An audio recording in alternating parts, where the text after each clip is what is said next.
Well, good afternoon, everybody. I'd like to call to order this Tuesday, April 2nd meeting of the Pierce County Council. The time is 3:03 p.m. Madam Clerk, will you please call the roll? Councilmember Campbell. Excused. Councilmember Kruger. Here. Councilmember Denson. Here. Councilmember Herrera. Here. Councilmember Hitchin. Here.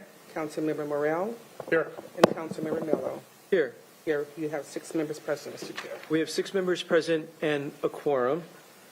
Item number 3 is the Pledge of Allegiance to the flag and our land acknowledgement. Please join us in the Pledge of Allegiance to the flag, followed by a moment of silence dedicated to our men and women serving overseas in the military, and then followed by our land acknowledgement. Please stand.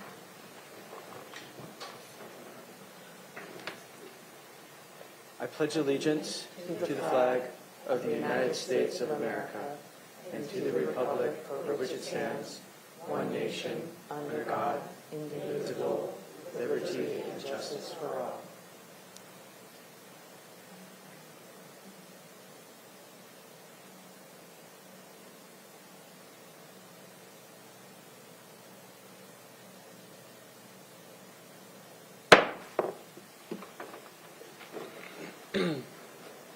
Our land acknowledgement is that we acknowledge that we are on the traditional homelands of the Coast Salish tribes. Coast Salish people have lived on and stewarded these lands since time immemorial and continue to do so today. We recognize this land acknowledgement is but one small step toward true allyship, and we commit to uplifting the voices, the experiences, and the histories of the indigenous people of this land. We're at Section 4, Approval of the Agenda.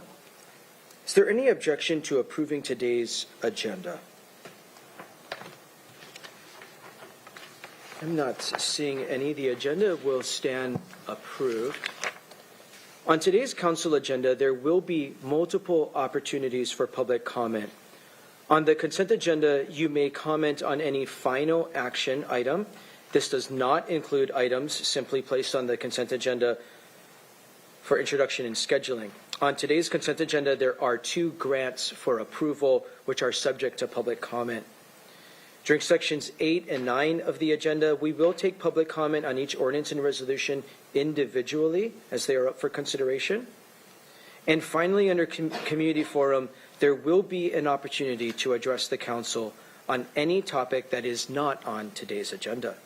For information on the rules for public participation, please review the bottom of page 1 of today's agenda. So we now have the consent agenda before us. We're at section 5. Does any member wish to pull any item from the consent agenda? I don't see any. Councilmember Morrell for a motion, please. Thank you, Mr. Chair. I move approval of the April 2nd, 2024 consent agenda. Second. It's been properly moved and seconded that we adopt the consent agenda.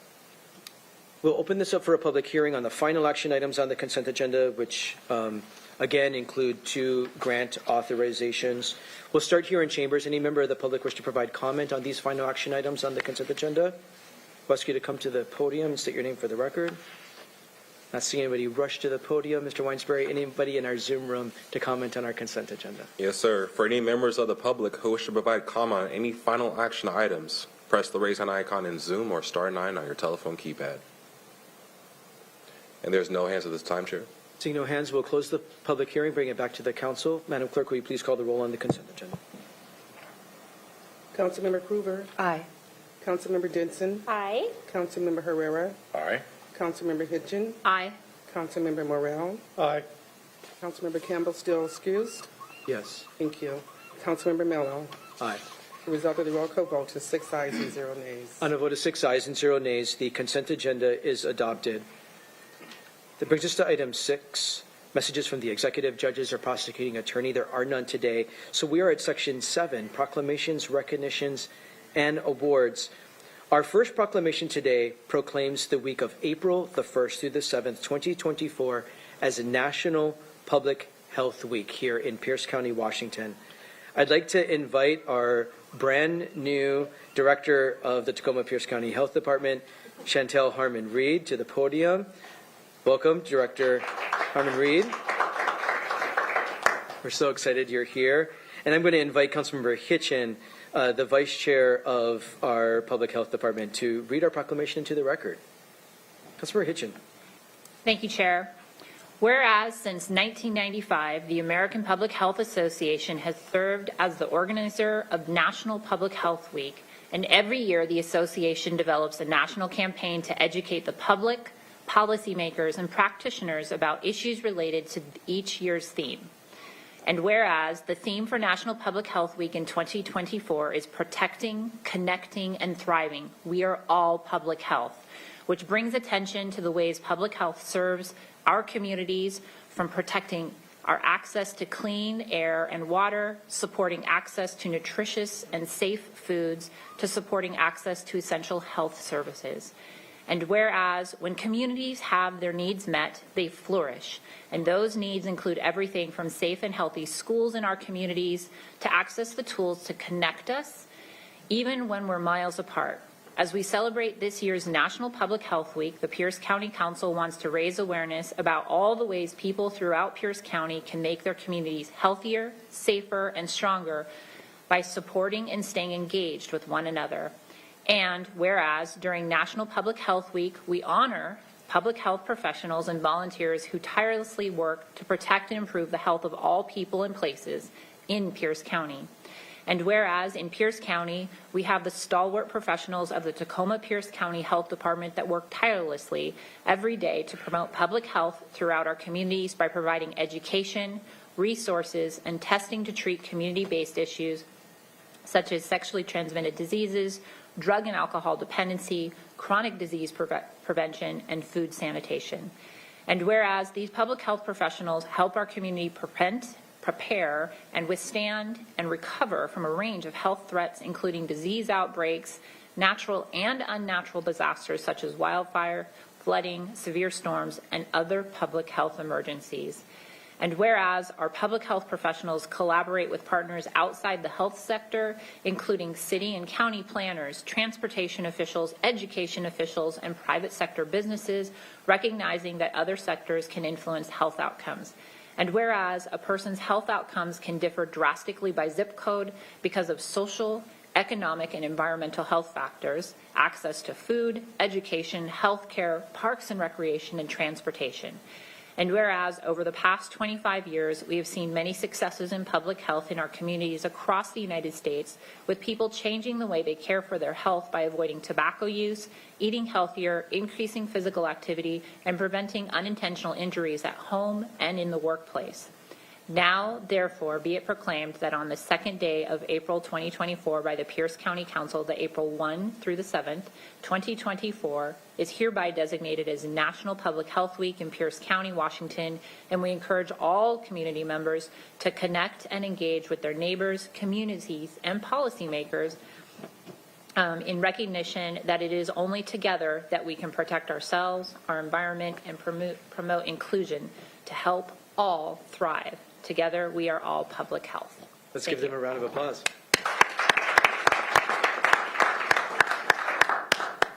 Well, Director Harmon Reed, welcome. We're thrilled you're here in our community. We'd love to hear a few words from you. Absolutely. I want to thank you, Chair Mello, our Board of Health Chair, Vice Chair Hitchin, and to each of you. I will say that I've already started meeting with you. I've been in community with you. You've already extended your support. I really appreciate you taking the time out to honor the folks who do public health work. Oftentimes, when you think about public health or you think about health care, you think about hospitals, clinics, doctors, nurses, and we have doctors and nurses and clinics and all those things all in public health, but we operate more so in the background. It is the clean water, it is the safe food, it is everything that you see around us in the background to make sure that it is healthy in our communities. And I want to just say while I'm here to the staff of the Tacoma Pierce County Health Department, I am so glad that I'm here. It has been great. They are working be over and beyond to make sure that this is a healthy place to live. I thank you for supporting us and honoring them this week and supporting us as a part of the national conversation of where public health goes. Thank you. Thank you. We really appreciate you making the time to be with us and helping us proclaim this week and celebrate our public health workers.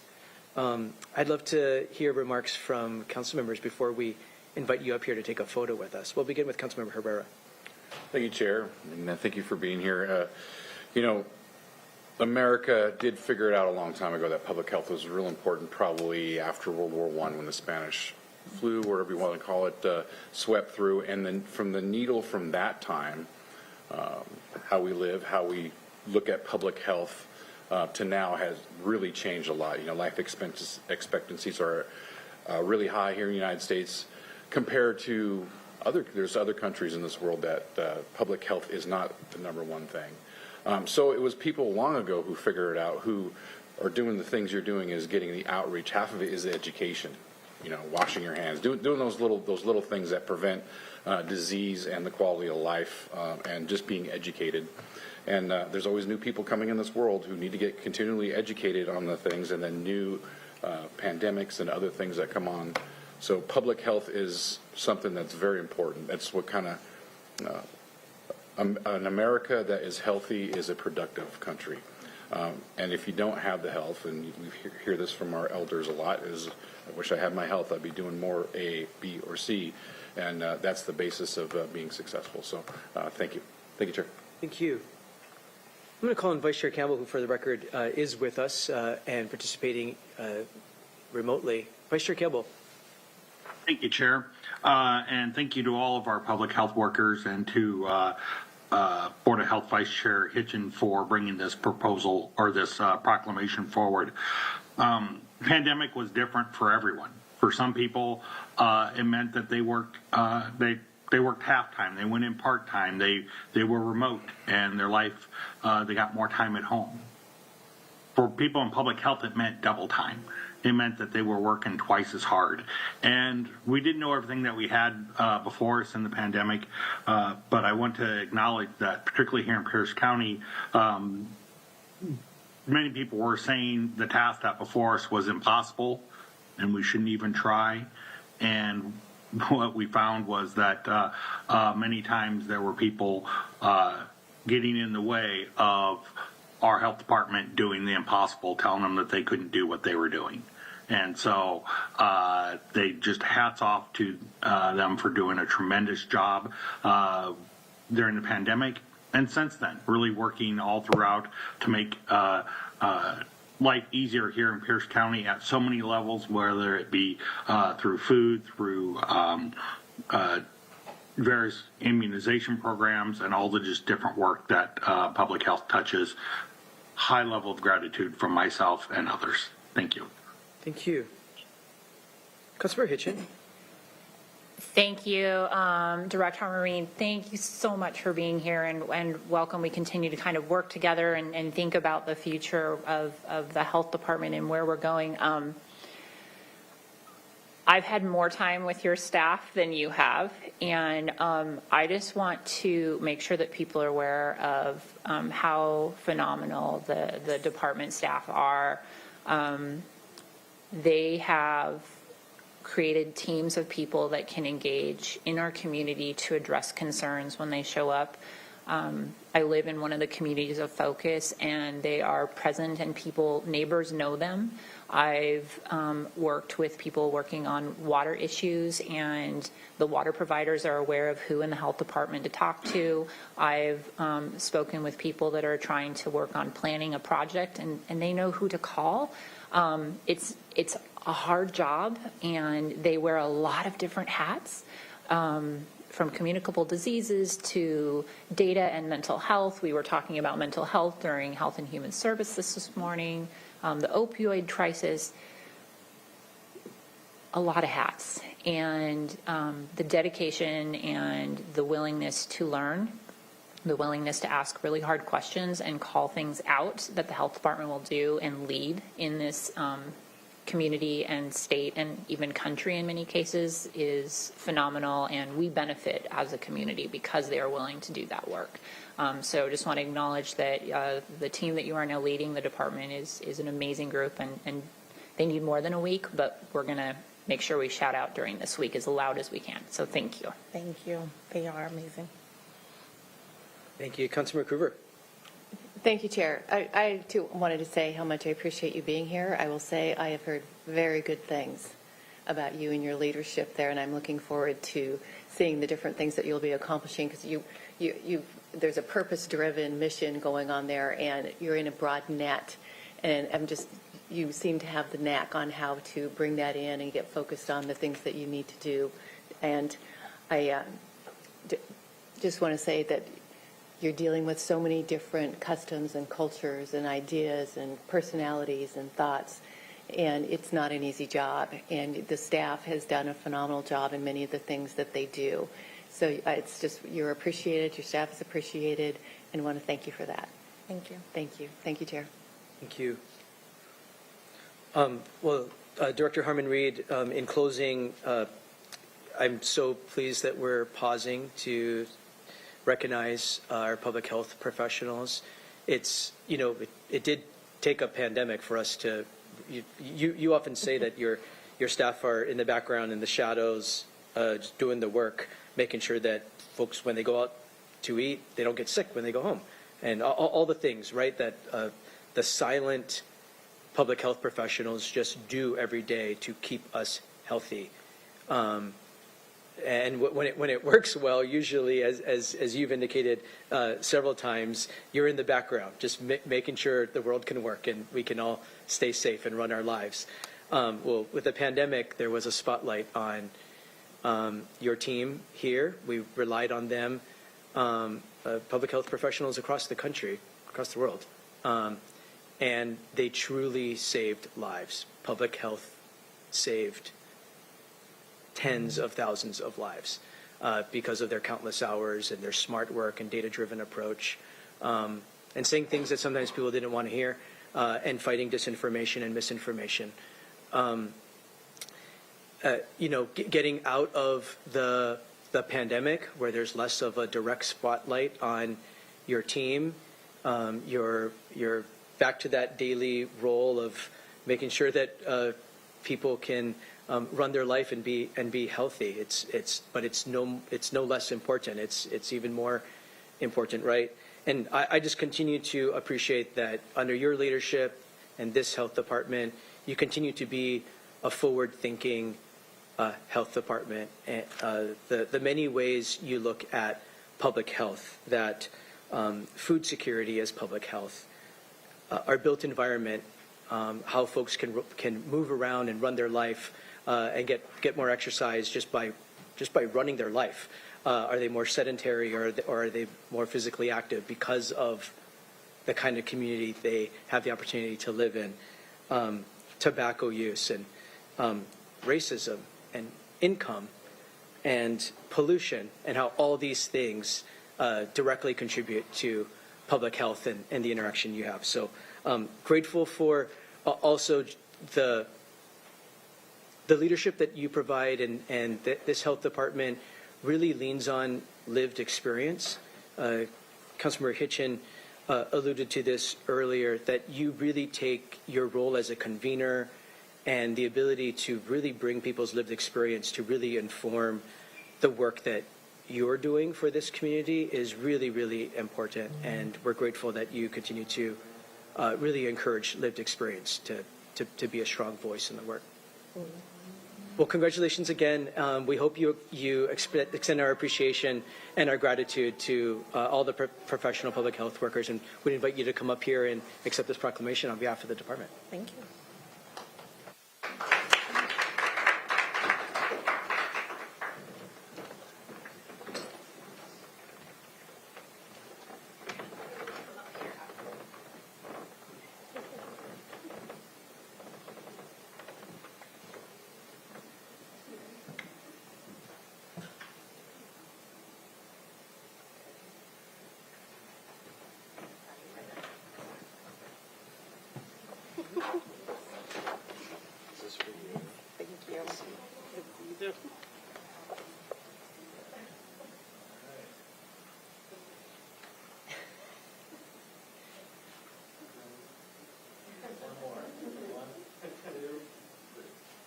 You got to get a picture of it.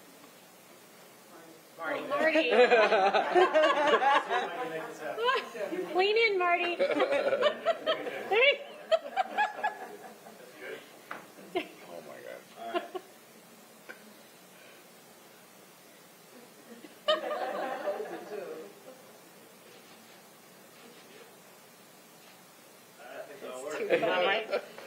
you. Thank you. We'll see you so much. soon. All right. Congratulations. Thank you. Thank you. See you tomorrow. Yep.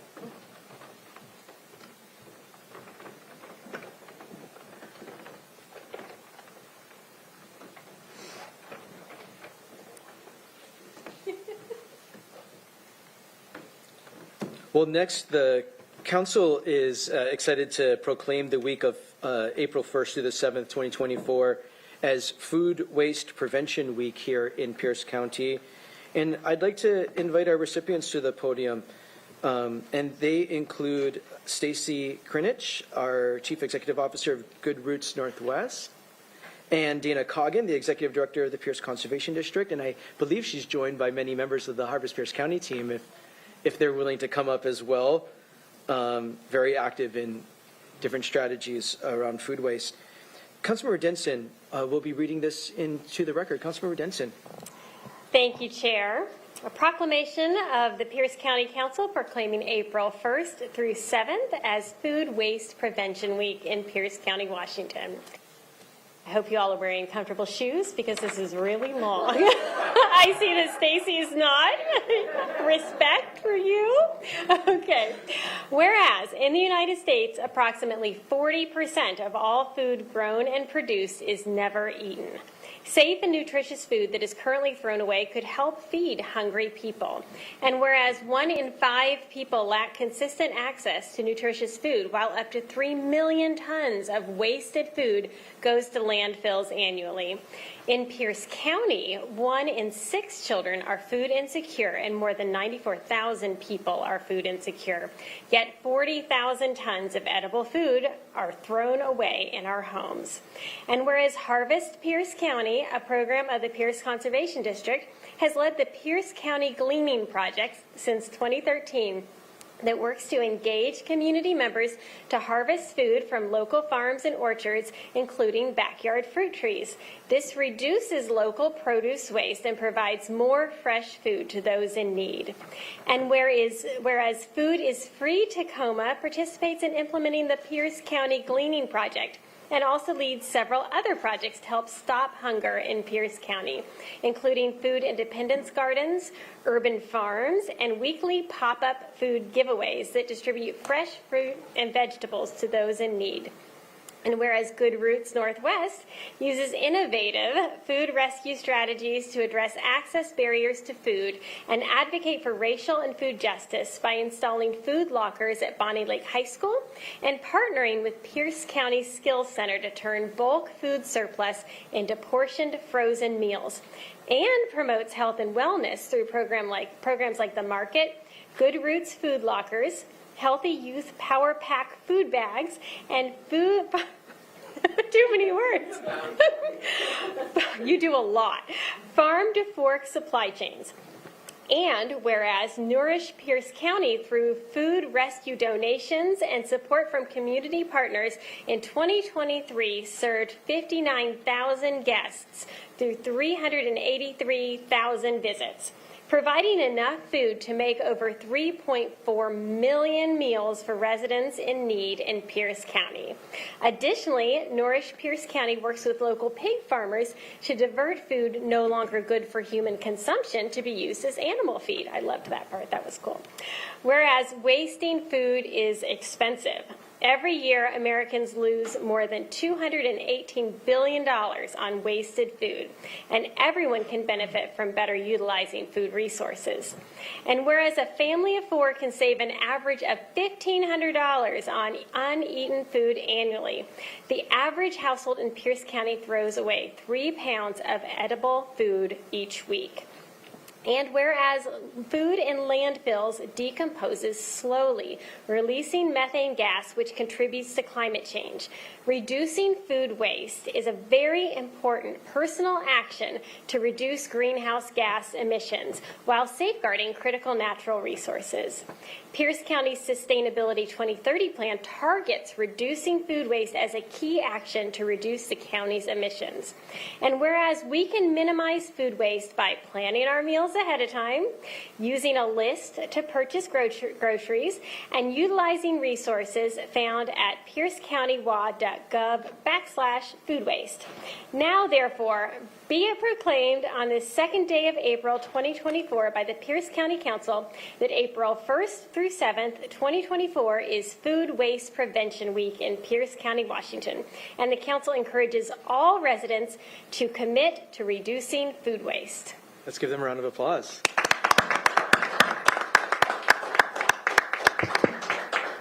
Stacey, you can start us off. Thank you so much. That was a lot to digest. Yeah, thank you. Totally reinforces the counter narrative that we've applied at Good Roots Northwest since 2020, where scarcity has never been the issue. It's always been a logistics issue and a behavior around food. There's actually more than enough food to consume. And so part of innovation is not necessarily coming up with something new, but doing something different, changing your behavior and perhaps asking different questions of an existing system. I tend to not defend systems that have failed for 60 years, and that's why I never defend the system, that I'm in. It has failed. The food system has failed. It has needed to have a collective group of people think differently about it. One of the things, I think system change is complex and hard to describe, and so I want to just share a little bit about how we work with the Pierce County Skills Center and our for-profit partners, Cascadia Produce out of Auburn, and I brought Jillian here, who works with all of our partners behind me, actually. So I can boil it down to literally, and also Mr. Martin, Director Martin from the Skills Center says hi to everybody. He could not be here. They're on spring break and he's in California. So he would have been here. But in the existing system, what happens if you are if it's a pallet of fresh, gorgeous tomatoes, and I just saw one actually at Cascadia Fresh, a pallet of gorgeous tomatoes gets rejected in the system. And the reason why it gets rejected is that it was a bushel of 3 tomatoes on a stem versus the industry standard of a bushel of 5. It was rejected because nameless grocery store walked on the truck, selected 1 bushel free from the pallet, and said, "We reject." Now, there's enough food in the system, right, so they can totally be grotesque like that and reject an entirely 29 pallets of these gorgeous tomatoes. And so there it sits on a truck. And the only thing that truck driver wants to do, he doesn't want to save the environment that day or even feed people. He just wants to get those 29 pallets off his truck so that he can call dispatch and move on to the next delivery, because there's more than enough food in the system. He's just got to get that off the truck. So that's where Cascadia Produce comes in. They're working with the Department of Commerce and the Seattle Good Food Exchange with an app where they secure that food, bring it to their distribution hub. With the Department of Commerce, they're able to give them money for that. It incentivizes the trucker to pull over instead of going to the dump. So typically those 29 pallets go right to the dump, by the way. Then we come in, purchase that, and we have already dispatched the Skills Center and let them know that a pallet of tomatoes is coming and what might they need and what could they make. So the kids are all ready, the 80 chefs at the Pierce County Skills Center. They've queued up their recipes and they've done a huge thought process around that. They make enough tomatoes with these pallets that are still viable at their peak of freshness to make marinara sauce and gorgeous meals that are then frozen. And we've completely net zero waste at that point. It comes back to the market. Our customers are able to shop online. They don't get food that they don't want. If you're allergic to tomatoes, you're not going to get tomatoes. You get to select what you want online, have it put in the locker, and there you go. The end of the story, right? Such a better end of the story. So that's the work and the work ahead, and I it's best described that way. I could tell you all about supply chain all day long and really geek out, but I think it's best described as the adventure of a tomato. Thank you so much for acknowledging this. The Cascadia Produce and I will be featured on the Department of Commerce on Friday through some of this work that we're doing, and it's all a connected system, that it's an ecosystem. Thank you. Thank you for sharing that story. Yeah. Director Coggin. Hi there. So first I wanted... The microphone's movable. Oh, okay. There you Is go. this better? Yeah. My name is Devin. I'm a Harvest Pierce County Program Manager. So I first wanted to start by sincerely thanking all of you, the Pierce County Council members, for their recognition of this fast-reaching issue. The creation of this resolution and proclamation will aid to address these issues while also providing much-deserved recognition for several key, passionate, and dedicated players, these people behind me, in their efforts to significantly address the negative impacts of food waste and hunger in our collective community. I am proud to stand before you and alongside my peers in this fight as one of those key players as the program manager of the Pierce County Gleaning Project. Since its inception, the Gleaning Project has rescued over 450,000 pounds of fresh produce from local small-scale farms such as Mother Earth Farm, which is part of the Emergency Food Network, Early Bird Farm, and the farm at Franklin Pierce, from culling stations, including one run by the Washington Department of Fish and Wildlife, as well as backyard fruit trees, vines, and bushes belonging to individual community members, and from community orchards and berry patches alike, including a previous U-Pick blueberry patch now owned by the county. The Gleaning Project had one of its highest, our biggest years to date in 2023, thanks in part to generous funding from Pierce County and the City of Tacoma. Our team of 4 fruit tree assessors, which David and Ursula were part of that team, made their way out to well over 150 sites across Pierce County. There, each fruit-producing plant was assessed for pest and disease issues, with site stewards receiving a detailed, individualized orchard plan, which aimed to significantly improve the health of our urban orchard and therefore addressing a major root causation for food spoilage, which I believe will see more pest and disease issues as the climate changes. Meanwhile, our staff, volunteer harvesters, our team of 6 branch leaders, interns, and AmeriCorps service members harvested an impressive 64,133 pounds of fresh produce this past year. Of the harvested produce, 40,522 pounds went directly to a total of 16 hunger relief organizations located in various areas of Pierce County to help feed our community members in need. 4,703 pounds was split between site stewards as a thank you for offering us access to their lands and crops, and to the 160 participating volunteer harvesters in gratitude for their time and labor during our 2023 gleans. The remaining 18,908 pounds went to our new pilot, the Closed Loop Community Program. With a prioritization and supporting BIPOC businesses whenever possible, the Closed Loop Community Project diverts fruit that would otherwise go to waste due to its pest and disease issues, and instead delivers it to local small business owners for their cideries, meads, and jams, and to local livestock farmers, like pigs, to feed their animals. Within this program, we were able to support 9 local small businesses in Pierce County. The Harvest team is looking forward to potentially expanding seasonal staff and will be increasing infrastructure due to funding granted by the Washington State Department of Agriculture to aid the Gleaning Project in expanding its efforts. With these expansions and other future innovations, we plan to widen our reach in keeping valuable produce from becoming waste in our county, and instead diverting the abundance we encounter to community members suffering food disparities in need of fresh, local, nutritious foods. Thank you again in bringing light to the subject and propelling the work we all passionately engage in. Thank you. Thank you. Very much appreciated. Anybody else? Hi, I'm Ursula, and I am the Director of Operations for Food is Free Tacoma. And Stacy kind of touched on what I was going to talk about. I was going to talk about Cascadia and our work with them. We got a grant last year from Washington State Department of Agriculture that allows us to buy produce from Washington farmers and distributors. And through their Lettuce Help Center, which Stacy described, we have saved 11,000 pounds of produce from the landfills just in the past 6 months. So we distribute that food 1 day a week in the Hilltop neighborhood of Tacoma.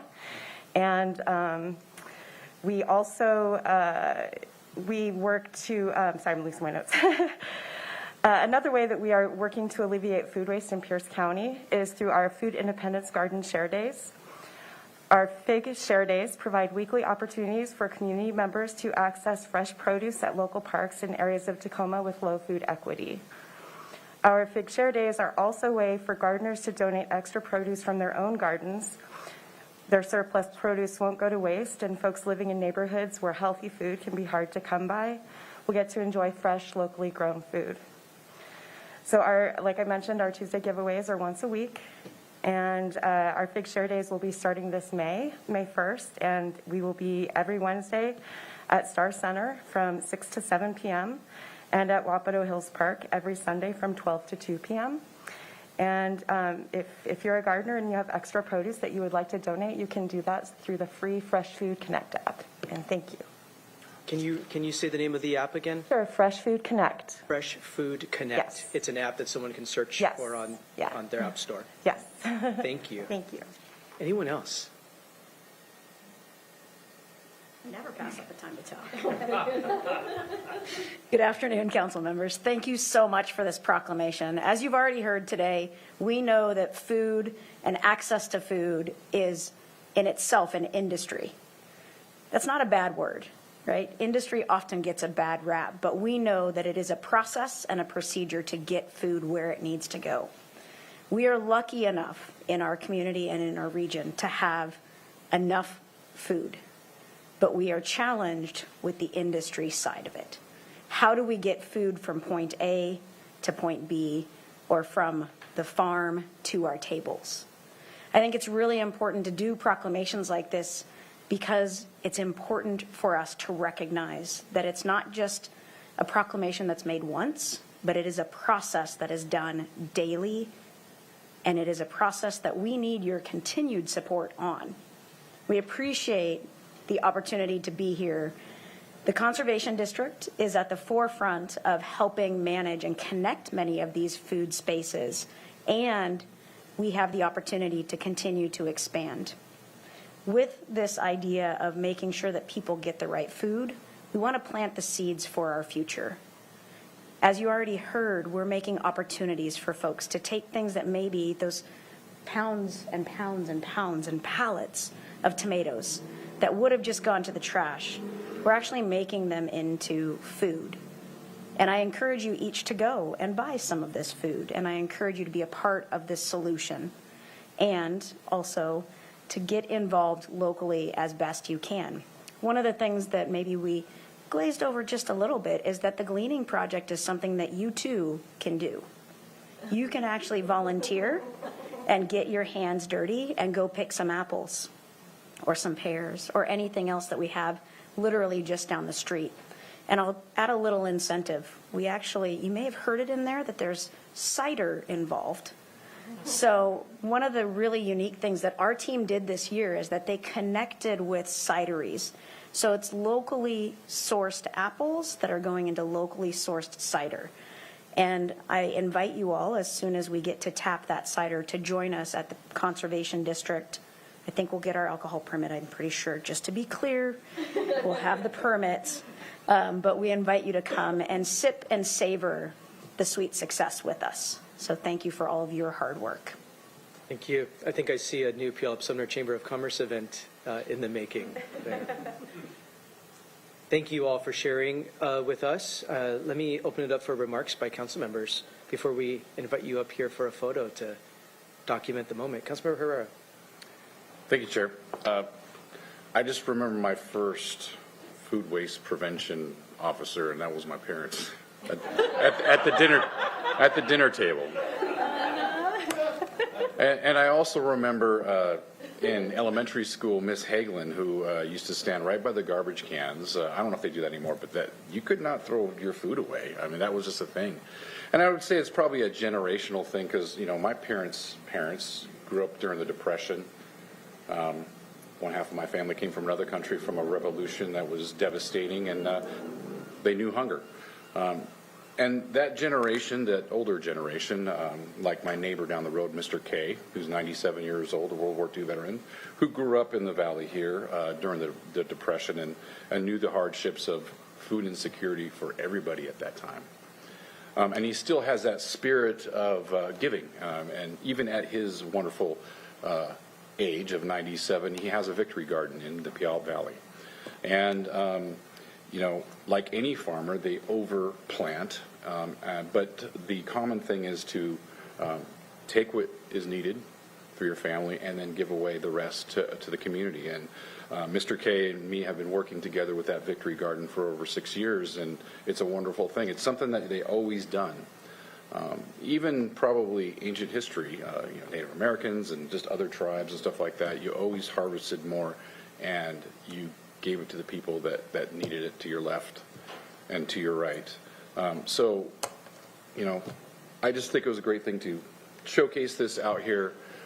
It's not something new. You talked about getting the food to the mouths. It's kind of the same thing at a bigger level and things like that. But I look back to our ancestors who possibly knew hunger or possibly knew true food insecurities and how they taught us kids at the dinner table to eat your food because you never know. So thank you, Chair. Thank you. Vice Chair Campbell. Thank you, Chair. And thank you, Councilmember Denson, for reading the proclamation. And I was initially going to be reading it today, but wasn't able to be there in person. Thank you to all of our speakers. And I know that you're not the only ones who work in food security and preventing food waste, but you are definitely the leading edge of showing how it can be done innovatively and how we can be really addressing that. I'm thinking Food is Free came and dropped a couple of boxes off in the parking strip behind our house, and now the neighbors come out and look at it. And it's given them, people all up and down the neighborhood, a new look at the way that how easy gardening can be. Box some dirt, and I don't know, whatever Dave and Ursula do, they bloom and go great and wonderful. I put water on it, and it does twice what my garden does. Same water. I don't know. You guys are magic. You can quote me on that. So what all of you are in the work that you do every day. I think I saw something on Facebook, so it must be true, that in America, most people's garbage disposal eat better than the rest of the world. And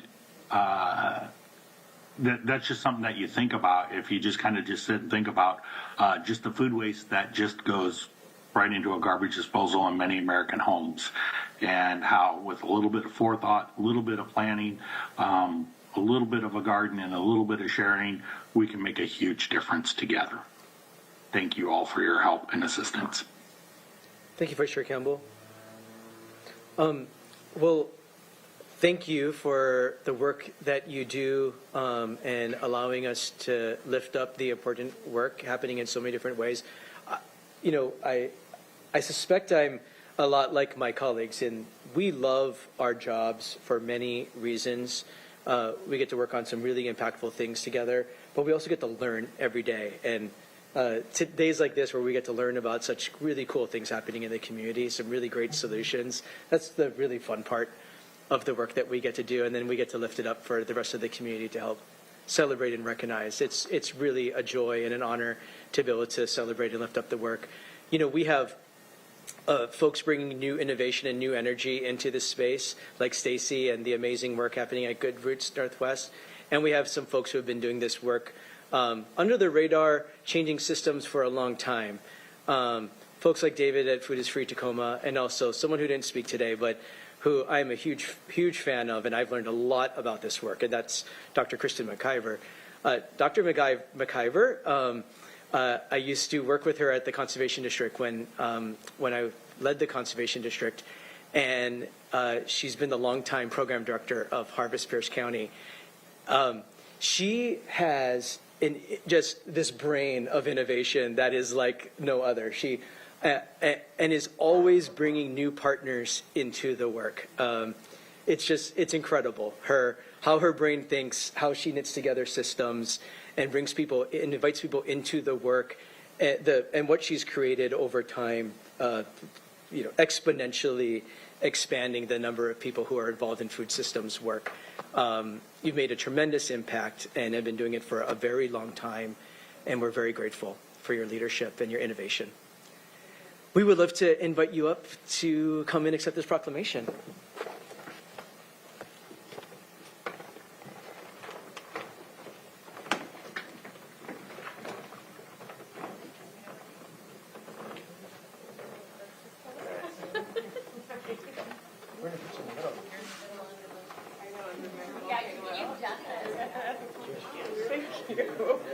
Thank you. Good to see you. Thank you so much.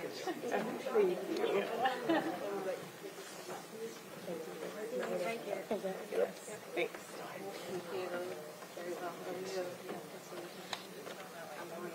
Could we move over to put Kristen underneath the seal? Yeah. Perfect. Do we open it? Yeah. It takes a better photo if you're willing to open it. Right side up. Photos here. Last one. One, two.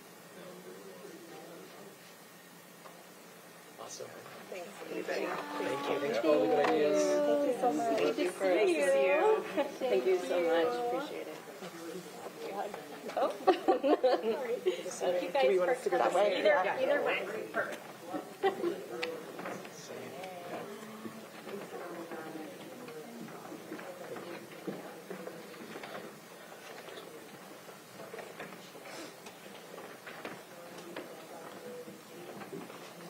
Well, thank you again to all of the individuals working in food waste prevention and helping get food to those who need it, and giving us the opportunity to highlight that we all can do it at our own family dinner table. I like Councilmember Herrera's term of food waste prevention officers. We can all be food waste prevention officers at our own dining table, and you've all invited us to help learn about some other systems work and some ways we can do some work in the community with some community-based organizations doing awesome work. So thank you for helping highlight all these different ways those watching at home can participate. We appreciate it. Moving on to Section 8, ordinances on our agenda, we have Proposal O 2024-512 before us. Vice Chair Campbell, for a motion, please. Thank you, Chair. I move proposal number O 2024-512. It's been properly moved and seconded that we adopt ordinance 2024-512. Madam Clerk, please read the title into the record. Proposal number 2024-512, excuse me. An ordinance of the Pierce County Council ratifying the collective bargaining agreement reached with the American Federation of State, County, and Municipal Employees, AFL-CIO, and AFS-CME, Council 28, Washington Federation of State Employees, WFSC, effective January 1, 2024 through December 31st, 2025, and amending the Pierce County Salary Classification Plan. Thank you. Thank you. Mr. Boki, to brief. Thank you, Chair Mello, Paul Boki, Council staff. This is a 2-year collective bargaining agreement with 90.36 full-time equivalent employees in the Prosecuting Attorney's Department office. Positions covered include Crime Victim Advocate 1, Investigator Process Server 1 and 2, Legal Assistant 1, 2, 3, and 4, Legal Interviewer, and Paralegal 1 and 2, and that is on page 25 of Exhibit A, which is the collective bargaining agreement itself. This is a 2-year agreement running from January 1, 2024 through December 2025. The agreement calls for a wage increase of 4% on January 8th, 2024, and 4% on January 6th, 2025. There's also a change in work hours. As of January 6, 2025, the standard workday will increase to 7.5 hours, up from the present 7 hours. This was given a due pass recommendation at the March 18, 2024 Rules and Operations Committee meeting. And Ms. Melissa Arnold and Mr. Matthew Wood from our Human Resources Department are here to answer any of your questions. Thank you. Ms. Arnold, anything to add on behalf of the department? No, nothing to add. Thank you. Thank you. Are there questions or comments by council members before we open this up for a public hearing? Not seeing any. This is a public hearing on ordinance 2024-512. Any members of the public wish to provide comment? We'll invite you to the podium. Please state your name for the record. You have 3 minutes to make your remarks. Hi, my name is Elissa Stringfield, and I am a part of the Pierce County Prosecutor's Office. I'm a legal assistant in the High Priority Offender Unit and Violent Crimes Trial Unit. I want to thank everyone on the council, including our elected prosecutor, Mary Robnett, for allocating a lot of time and effort to getting our contract ratified this afternoon. We, as union members, put in many countless hours and dedication to getting more towards a 40-hour work week. We see this ratification of the contract as a stepping stone to get to that 40 hours that we need to be able to continue serving the people of Pierce County. So I appreciate everyone for your hard work and dedication. Thank you. Thank you for being here and providing those comments. I don't see any other members of the public coming to the podium on this item. On this item about this collective bargaining agreement, okay. Mr. Weinsbury, anybody in our Zoom room wish to provide comment? Yes, sir. For any members of the public who wish to provide comment on proposal number 2024-512, press the raise hand icon on Zoom or *9 on your telephone keypad. And I see no hands at this time, Chair. Seeing no hands, we'll close the public hearing, bring it back to council. Are there final remarks by council members? I would just say we've stated, the council has stated in several different forums that getting this employee work group to 40-hour work weeks is very important to us. We know the workload is there. The work these employees do is very important in the public interest to support victims and provide public safety and necessary support for the public safety system. So the council has been advocating for 40-hour work weeks for this employee work group for some time. We hear your calls. We appreciate the work that you do very much. It's very important public service. And thank you for working together to come to resolution on this contract. We hope you see that we recognize you and know that your work is very important, and we'll continue to work with you to make sure we can retain and recruit these employees who do this very important work. So thank you. Madam Clerk, will you please call the roll on ordinance 2024-512? Councilmember Morrell? Excused. Councilmember Campbell? Aye. Councilmember Krueger? Aye. Councilmember Denson? Aye. Councilmember Herrera? Aye. Councilmember Hitchin? Aye. And Councilmember Mello. Aye. The result of the roll call vote is 6 ayes and 0 nays. On a vote of 6 ayes and 0 nays, the ordinance is adopted. That brings us to ordinance 2024-513. Vice Chair Campbell for a motion, please. Thank you, Chair. I move ordinance number 2024-513. It's been properly moved and seconded that we adopt ordinance 2024-5. Madam Clerk, please read the title. Proposal number 2024-513, an ordinance of the Pierce County Council ratifying the collective bargaining agreement reached with the International Brotherhood of Electrical Workers, AFL-CIO, local number 483, traffic signal IBEW 483, effective January 1, 2024 through December 31, 2025, and amending the Pierce County Salary Classification Plan. Thank you. Thank you. Mr. Boki to brief the council. Thank you, Chair Mello, Paul Boki, council staff. This is a 2-year collective bargaining agreement with 8 full-time equivalent employees in the county road fund. That is a special revenue fund. The positions covered are traffic signal technician 1, 2, and 3. The agreement runs from January 2024 through December 2025. The agreement calls for a wage increase of 4% on January 8th, 2024, and 4% on January 6, 2025. This was given a due pass recommendation at the March 18th, 2024 Rules and Operations Committee meeting. And Ms. Melissa Arnold and Mr. Matthew Wood from our Human Resources Department are here to answer your questions. Thank you. Ms. Arnold, anything to add on behalf of the department? No, thank you, Chair. Thank you for being here to answer questions. Any questions by council members? I don't see any. Let's open this up for a public hearing on ordinance 2024-513. Any member of the public wish to provide comment on this ordinance? I'll invite you to the podium. We don't see anyone doing that, so we'll move to the Zoom room. Mr. Weinsberry. Yes, sir. For any members of the public who wish to provide comment on proposal number 2024-513, press the raise hand icon on Zoom or star 9 on your telephone keypad. And there are no hands at this time, Chair. Seeing no hands, we'll close the public hearing, bring it back to the council. Are there final remarks by council member? I don't see any. Thank you to our labor relations team, and in this case, the employees of IBEW 483 for working together to come to agreement. We are slowly but surely considering final ratification of bargaining agreements.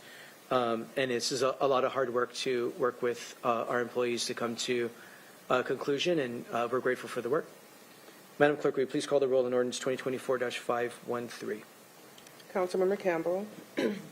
Aye. Councilmember Krueger. Aye. Councilmember Denson. Aye. Councilmember Herrera. Aye. Councilmember Hitchin. Aye. Councilmember Mello.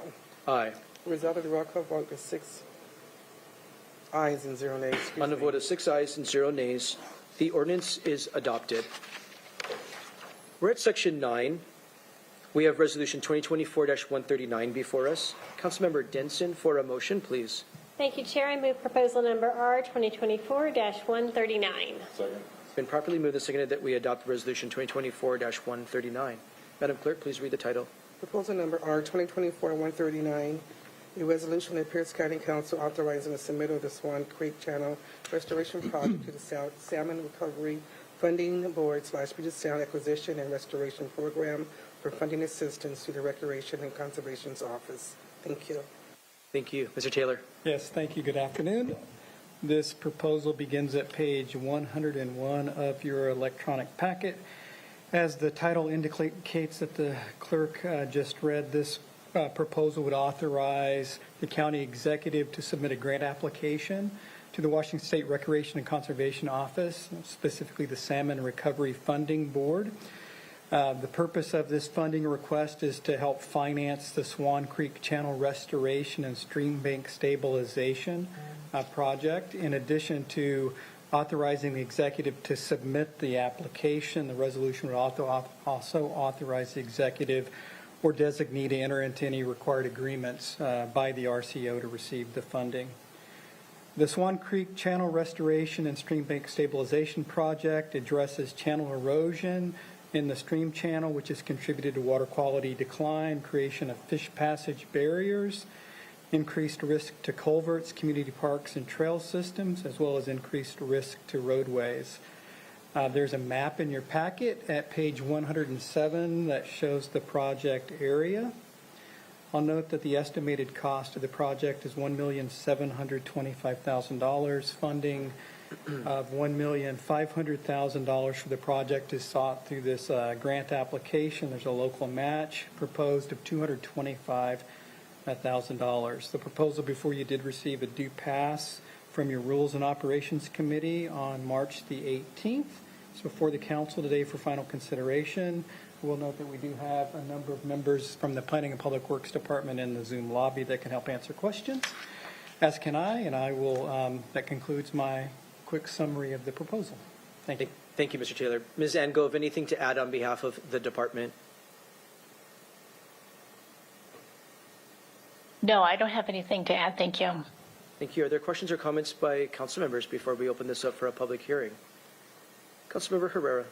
Thank you, Chair. I just want to let the council know that I, for one, know that this is a salmon spawning stream currently, where some projects may have a stream that may not have salmon anymore, and we want to restore it. But this is one that actually has salmon in it, and that's why I'm in favor of this important project.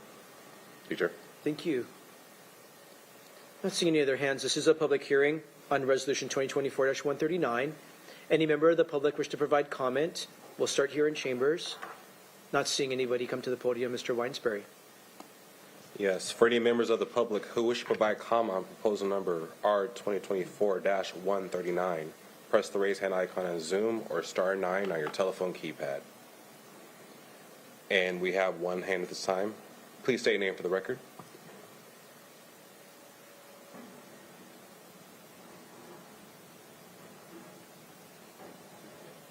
I think it's raised by accident. Yeah. Okay.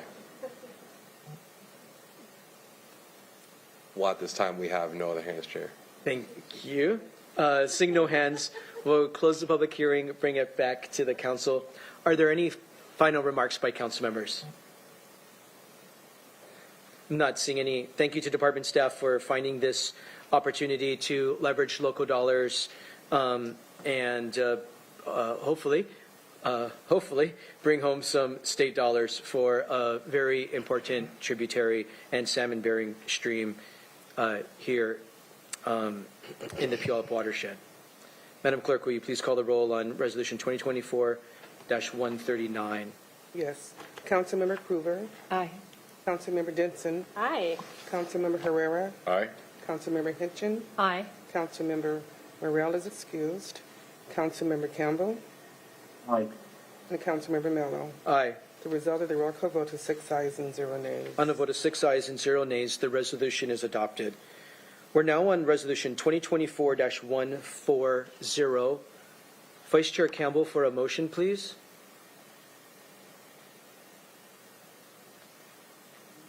Thank you. 2024-140. 140. Thank you. I move 2024-140. It's been properly moved and seconded that we adopt Resolution 2024-140. Madam Clerk, please read the title into the record. Proposal number R 2024-140, a resolution of the Pierce County Council authorizing the county executive to enter into a one-year contract for publishing legal notices for Pierce County. Thank you. Ms. Long to brief the council. Thank you and good afternoon. So this proposal would authorize the executive to execute a one-year contract between Pierce County and the News Tribune for the publication of legal notices for Pierce County. State law provides that at its first meeting in April, so we do see this every year, the council shall contract with a legal newspaper to serve as the official county newspaper for the term of 1 year commencing on July 1st.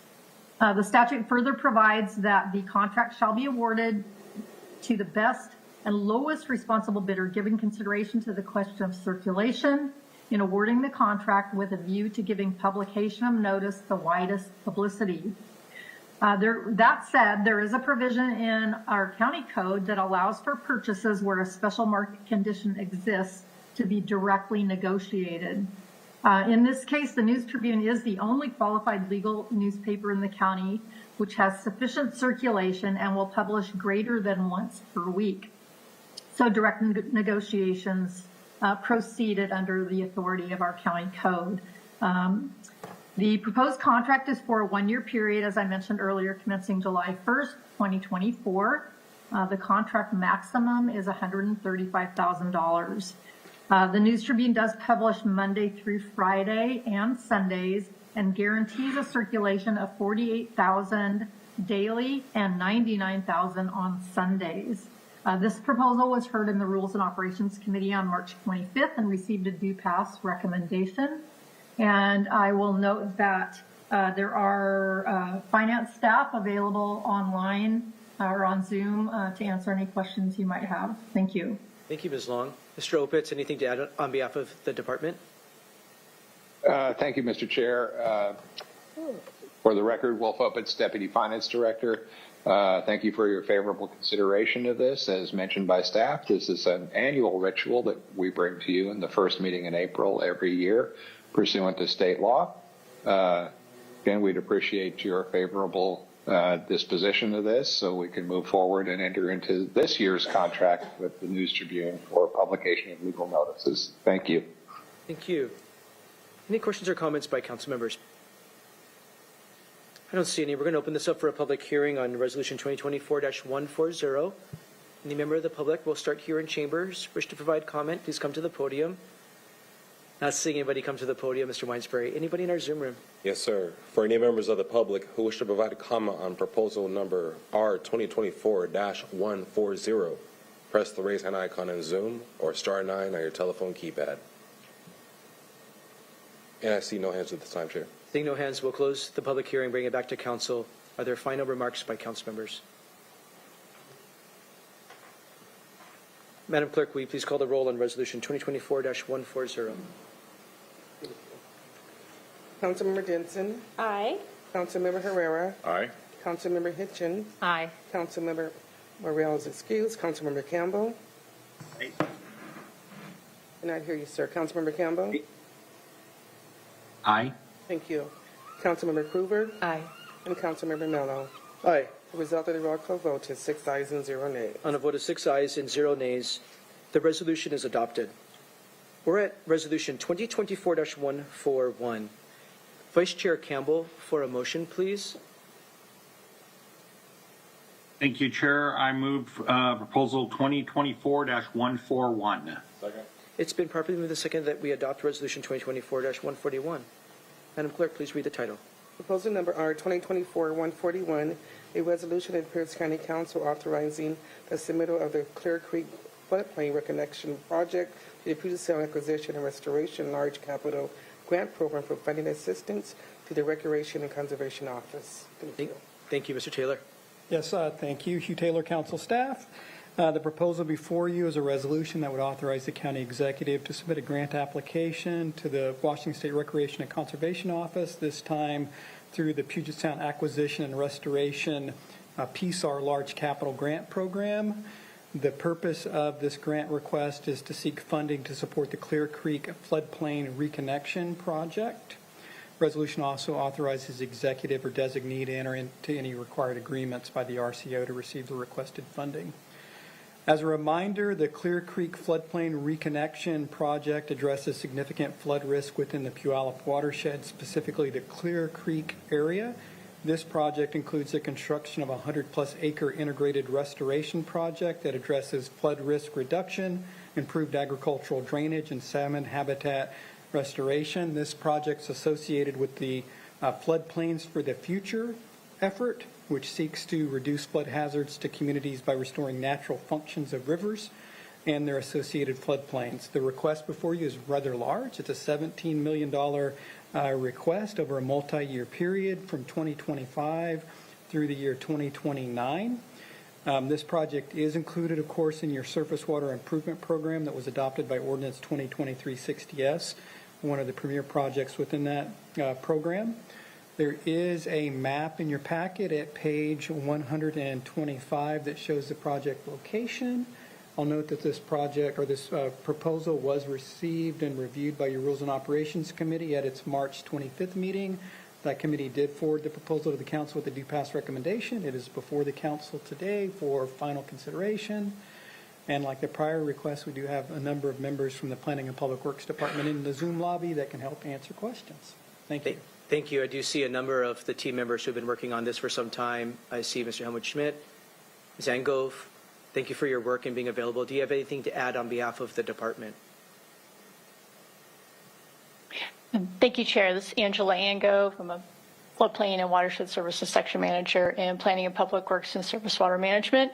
And I do want to add one additional piece of information that I think ties back to a question that was asked in the Rules and Operations Committee, and that, is this project going to be visible? And the answer is yes. We are finally getting to a point where we are going to break ground and construct something in the Clear Creek Riverside community. We have done some. We did some work on the tide gates a year or two ago. We also did a smaller restoration and reconnection project, a little less visible, but it was there. It's important. This is going to be over 125 acres of restoration that will work to solve some of our flooding issues, our agricultural viability issues that we're facing down there, as well as water quality and habitat improvements for fish. So it's really a huge tipping point for all of the 20 plus years that Pierce County has been working in that community. So we're really excited for this grant application, as well as our Floodplains by Design Round 7 grant application, which is also going in later this month. So thank you. Thank you. Thank you for that follow-up and that additional information. Any questions by council members before we open this up for a public hearing? I don't see any. This is a public hearing on Resolution 2024-141. Any member of the public wish to provide comment, please come to the podium. Not seeing any. Mr. Weinsbury, anybody in our Zoom room? Yes, sir. For any members of the public who wish to provide comment on proposal number R 2024-141, press the raise hand icon on Zoom or star 9 on your telephone keypad. And there are no hands at this time, Chair. Seeing no further hands, we'll close the public hearing, bring it back to council. Are there final remarks by council members? Councilmember Herrera. Thank you, Chair. I just wanted to highlight that, there's been a lot of work into this area. After every major flood, this area has always been affected, and it's affected people in this area. A previous life, I've rescued dozens and dozens of people from this area, and this grant application will help solve some of those problems with plus ups when it comes to the environment, that creek, and everything else. So I am in support of this. Thank you, Chair. Thank you. Councilmember Hitchin. Thank you, Chair. I just want to acknowledge and thank the department staff's collaboration, both in community and I believe many of the stakeholders involved in this work, because it is a large project and it's a very large ask. So I know that there was a lot of thought about what goes in and how you clearly articulate, because somebody's going to read this and decide if they're going to grant a very large amount of money, and we really need this to be able to make this project a reality. So to Councilmember Herrera's point, that we've been negatively impacted as a community and our neighbors have been negatively impacted, and we have a pathway forward to help support that. So truly appreciate the work of the department to get this done and buttoned up, and we'll finish our part, and then whatever the next step is, I wish it the best of luck. Whatever email magically delivered, I don't know, however it gets there, but thank you. Thank you. Any other comments? This is a very large grant, and this has been many, many years in the making. Mr. Schmidt, in particular, has been at the helm for well over a decade, and building trust in the Clear Creek Valley with private property owners, working landowners, folks who live there who don't necessarily work the land for a living, but live there, who have been impacted by significant flooding over the years. This is the epicenter of a lot of flooding in Pierce County over the last couple of decades. When it has flooded, this Clear Creek Valley has received the brunt of it. There's other parts, but this one most definitely. And this is, so Mr. Schmidt in particular, and the team, there's a lot of people involved, You've built tremendous trust of private property owners for a long time to get us to this point, to apply for this significant grant, to break the ground and do the various phases of this project to protect property and improve farm viability and fish habitat.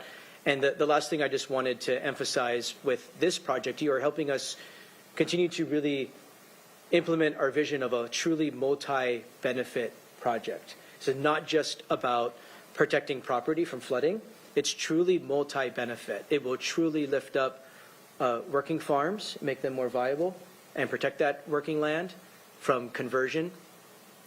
It will restore the water and the habitat for fish, and protect life and property from flooding.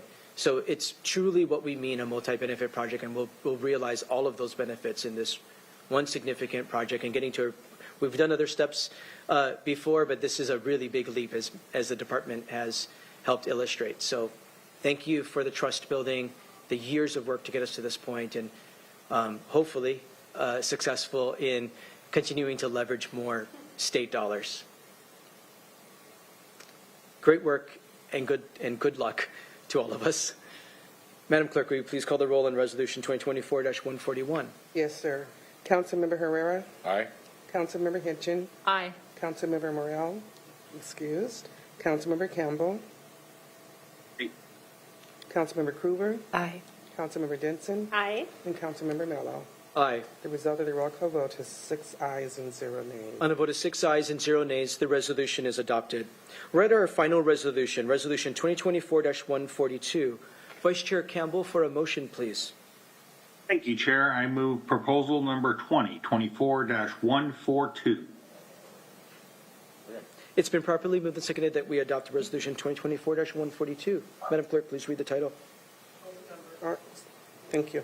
Proposal number R 2024-142, a resolution of the Pierce County Council setting the date of an evening District Number 5 Council meeting for Thursday, April 18, 2024 at 6:30 at the Mid-County Community Center, 10205 44th Avenue East, Tacoma, Washington. Thank you. Ms. Long, to brief.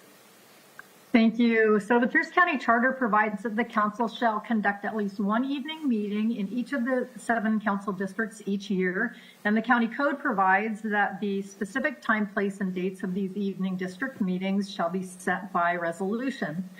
So the resolution before you today, as stated by the clerk and in reading the title, would set the District 5 meeting. It will be at 6:30 on Thursday, April 18th at the Mid-County Community Center.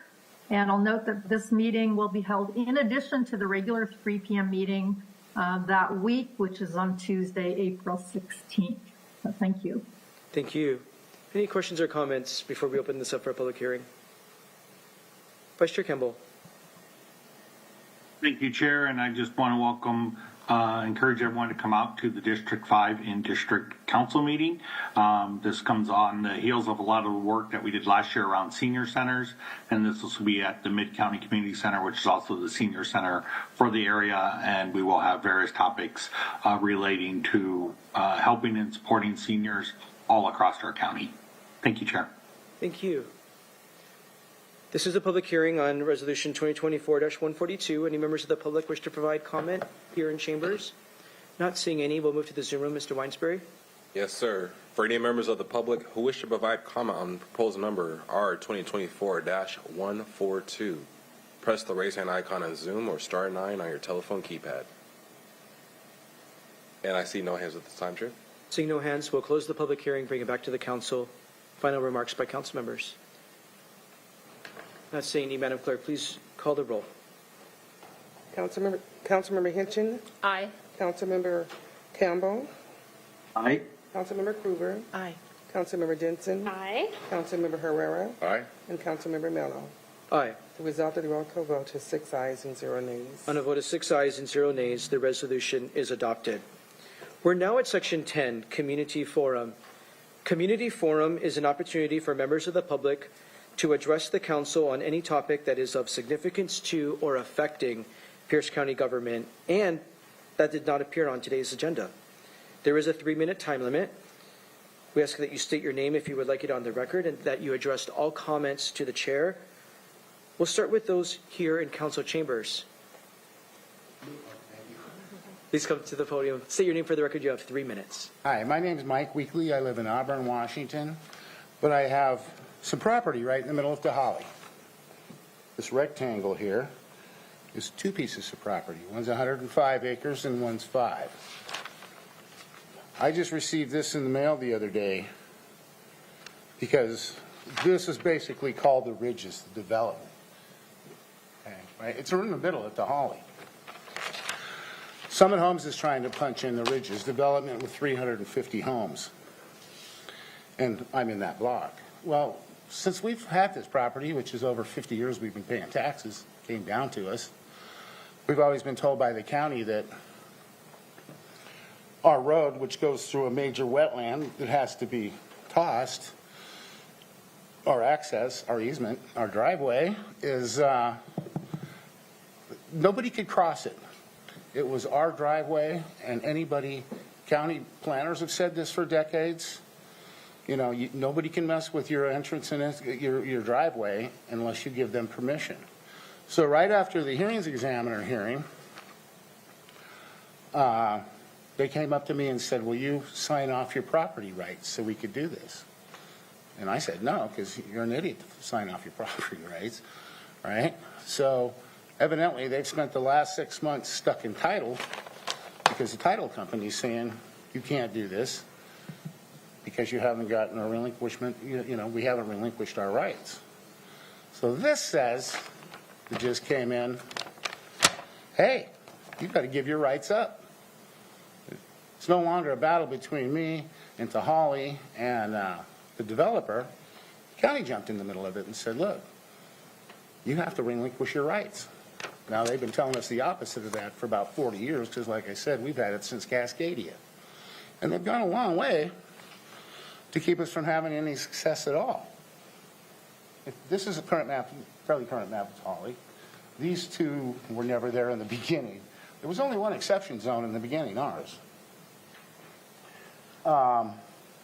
As you can see from this map, it's completely built out on the north side. They've completely built out on the west side. The east side is nothing but wetlands. And most of the south side is wetlands also. I don't know if you... Anyway, so basically what they did was, in order to keep us from having any success out there for 12 years, they just built around us. Well, they painted themselves into a corner. I mean, we could have been incorporated into all this years and years ago. They just kept us dangling, right? Well, now they're saying we have to give up our property rights. Now the title company's saying no. That's why this came out. And I'll tell you what, if Tahali can't push it through with their mountains of lawyers through a title company in 6 months, then there's something up. Now they call this a minor amendment. That minor amendment strips me of my property rights and says you boys can punch through. They need to punch. For this development, they need to put one road in and a utility corridor. But for the entire Tahali development, they need another major thoroughfare all going through our, they left us with a mile-long driveway through a swamp Thank you, all sir. these years. Thank you. I know 3 minutes goes by quickly. You came all this way. So you went a little over. I know it goes by quickly. At the end of the meeting, several of us can meet with you and our staff can meet with you to make sure we understand the issue. That would be lovely because this has been kind of crooked since day one. I understand your frustration. Thank you, sir. All right. I don't see anybody else in chambers here for community forum. So we're going to go to our Zoom room. Mr. Weinsberry, anybody in our Zoom room for community forum? Yes, sir. For any members of the public who wish to provide comment, press the raise hand icon in Zoom or *9 on your telephone keypad. And it looks like we have one hand this time. Please state your name for the record. First name is Josh. Please state your name for the record. Joshua, excuse me. Yes, my name is Joshua Hosford. I'm a resident property owner and business owner in Pierce County. I'm also the president of the Pierce County chapter of Citizens Alliance for Property Rights. Citizens Alliance for Property Rights, organized in 2003 as a nonpartisan political action committee where individual citizens and existing organizations can work together to protect property rights. I'm here today to comment on the pending ordinance Title 18-180 Cultural Resource Protections. This proposed ordinance is in response to the previously approved Council Resolution number R 2023-69. This resolution directed staff to raise the categorical exemption thresholds for single-family and multifamily projects to the maximum SEPA exemption level. Raising the exemption as proposed would allow an increase in single-family residential projects from 20 to 30 units and multifamily from 20 to 60. We support this portion of the ordinance and believe it will streamline the process and bring more housing options to the market. The SEPA process is very expensive and can add months or even years to the project timeline. However, when you exempt some projects from SEPA to assist with housing needs of Pierce County and then add additional processes to other projects, it doesn't make sense. The proposed cultural resource study in this ordinance adds a multi-step process that is complicated and will take months to complete. Section 18.8.020B 3, as drafted, is applicable to all land use and development subject to Title 18 that involve excavation or soil disturbance. Likely, any project that increases a building footprint, adds an ADU, a garage, or land disturbance will be subject to this significant change to the county. The exemptions in this ordinance are very limited in scope. As a land developer, the cultural resource study is typically the most expensive of the submittal requirements, sometimes more than all the other studies combined. In our experience, there's limited number of consultants available to do this type of study. The work is very labor intensive and often requires multiple days. It can take months to get to the site visit, scheduled, and subsequent report. We have routinely paid $20,000 to $25,000 for these reports. If during the construction phase of the project monitoring was necessary, the cost would be $50,000 to $100,000, all of which must be factored into the cost of the product. If the process determined a cultural resource study was necessary, depending on the site size and scope of the project, at a minimum, I would estimate the cost to be $2,500 for a small project. This is a significant change to the Pierce County Code and very impactful to property owners' ability to use their land, increase its value, and create generational housing. For this reason, we cannot support this ordinance as proposed. Thank you. Thank you. And there are no other hands at this time, Chair. Seeing no other hands, we'll close the community forum portion of our meeting and bring it back to the council. Our staff is happy to meet with you. I know you were meeting with Councilmember Morell, sir, before the meeting. He had to leave, but I know you know how to reach him, and we'll make sure that that you get some follow-up. So thank you. We're at section 11 of our meeting, which is other business and announcements. I'd like to bring to the podium Ms. Donna Panapinto, the President and Chief Executive Officer of the United Way of Pierce County, who's going to share a little bit about the Growing Resilience in Tacoma program. We have a series going on for those who follow the County Council. Last week, we made sure community members were very aware of the low-income senior and low-income disabled property tax exemption program. This week, we are showcasing the Growing Resilience in Tacoma program. This is all in a series around income stability work that is happening in Tacoma and Pierce County. Ms. Panapinto, thank you for your leadership, and thanks for coming to share a little bit with those watching at home and the council about this initiative.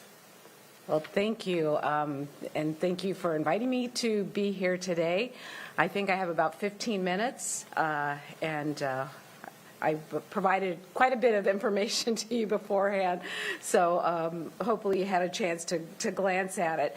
You know, before I jump into the presentation, so you know, what is it? You know, Growing Resilience in Tacoma and GRIT. GRIT stands for Growing Resilience in Tacoma.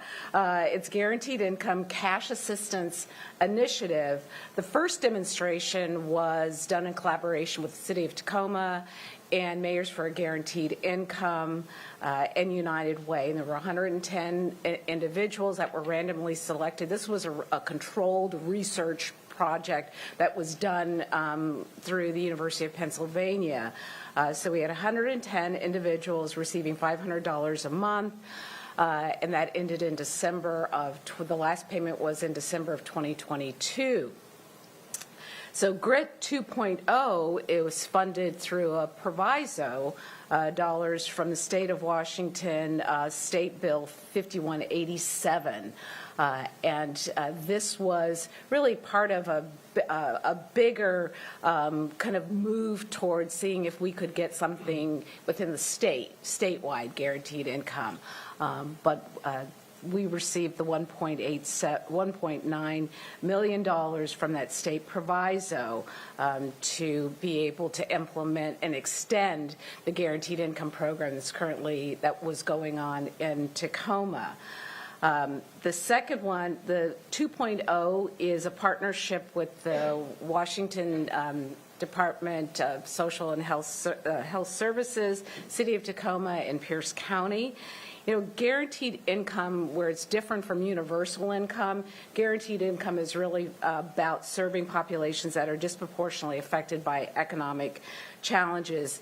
And what we know about guaranteed income is that it's proven effective way to combat a lot of economic factors, economic mobility. You have the coronavirus, the pandemic, really kind of lifted the hood and showed us, a lot of the barriers and just the disproportionality of how individuals are impacted during the pandemic. We talk a lot at United Way about a population called ALICE, Asset Limited Income Constrained Employed. Well, ALICE didn't weather the pandemic very well. Data is going to be coming out that's going to show that the ALICE population here in Tacoma in Pierce County has gone up. From 31% to 34%, and that's going to be based on the 2022 census information. Ms. Bonapinto, the presentation is loaded for you, so if you just want to say next slide, Mr. Weinsberry will move it for you. I know, I said beforehand, I have to re-remind it. Okay, you can go to the next slide. Okay, so the guaranteed income was designed to do three things. It was to demonstrate how a modest, no strings attached cash gift can improve economic stability, housing security, mental health, and well-being, and reduce poverty in our community. These recurring cash payments are monthly. They are considered a gift. It's not taxable.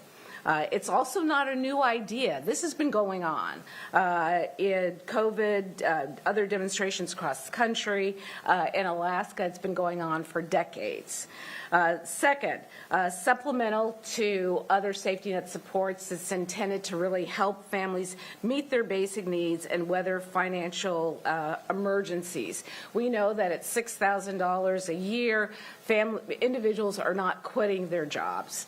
In fact, to be a part of GRIT, you need to be working. So that is one of the requirements because we're focused on the ALICE population. And then families also, this is about dignity. Families understand their needs best, and guaranteed income seeks to empower them to make decisions for themselves.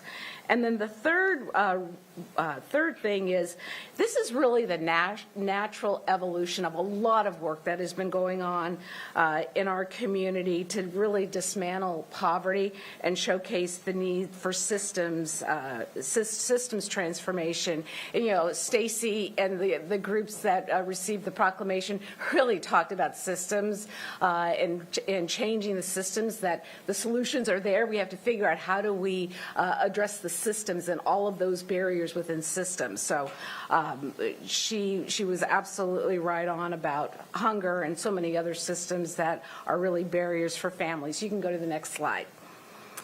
And so the goals and what I like to think of as the principles of guaranteed, this GRIT 2.0, investing in those ALICE families and working towards equity. They're already struggling. They continue to struggle, again, as a result of coming out of COVID. Cultivating resilience by empowering families, again, to make the decisions, to manage their crisis on their own terms. And changing the narrative through storytelling, data, to build a case for increasing equity. And that's really a lot of what this whole Mayors for a Guaranteed Income and the Counties for a Guaranteed Income is trying to do, is to really change the narrative on how we think about ALICE families, how we think about families that are getting up every day, working more than one job, trying to make ends meet. That poverty is a systems failure and not a personal failure. We've got to change the narrative. Building support by leveraging learnings and experiences for unconditional cash programs and other strength-based policies. So again, this is looking at how do we affect state policies? How do we affect policies at the federal level? The existing structures, many of the existing structures that are there for families, that are meant to help families, actually are incentivizing individuals not to increase their earnings, as they may not because they may lose those very supports that they need to move towards economic mobility. Childcare, for instance, one of the largest expenses in a family. You make 1 penny more and you lose your child care. You lose it. It isn't gradual, you lose it. Same for food assistance. You make too much money, there's a gradual decline in the very thing that you need to be able to move towards economic mobility. You can go to the next slide. So this is highlights. Our key partners for 2.0. I've talked about that. We also have a 10-member steering committee. So we have a steering committee made up of individuals that are advising, helping us to think about what are the questions we need to be asking. Because the GRIT 1.0 that was part of the Mayors for a Guaranteed Income, we were very limited because it was part of a national research effort. There were things that we couldn't ask. In fact, we don't even have the final report. We should be getting the final report from the first GRIT a demonstration in May, and that'll tell us a lot about what we learning about those 110 individuals.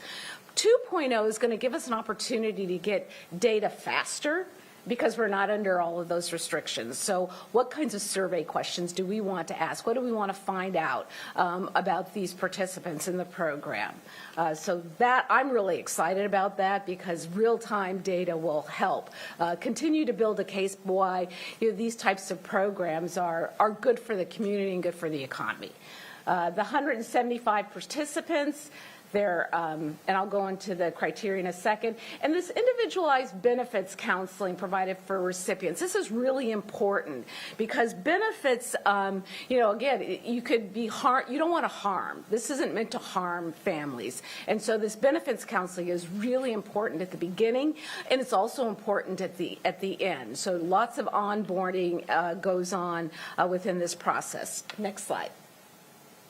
So the eligibility requirements, single head of households with children through age 17 or through age 21 if the child has a disability, residing in one of the following zip codes. We added 98444 and 98445, which is the Spanaway, Parkland area, which many of those areas use Tacoma as their address. Meets the ALICE definition. This was really important because, again, we wanted to change the narrative. We wanted to show that working families are working hard every day and just can't make ends meet. Income below, the income level is below 100% of poverty and 200% of federal poverty level. And when you think about it, the federal poverty level for a family of 4 is $30,000. And it's the same across the country, no matter where you live. And there's a movement going on. In fact, there's a bill, I think, that's being considered at the federal level to change the federal poverty level. Because right now, even at 200% of poverty level, most families of 4 cannot make ends meet. But we were looking at those families that were at least working again, and many of them are working more than one job.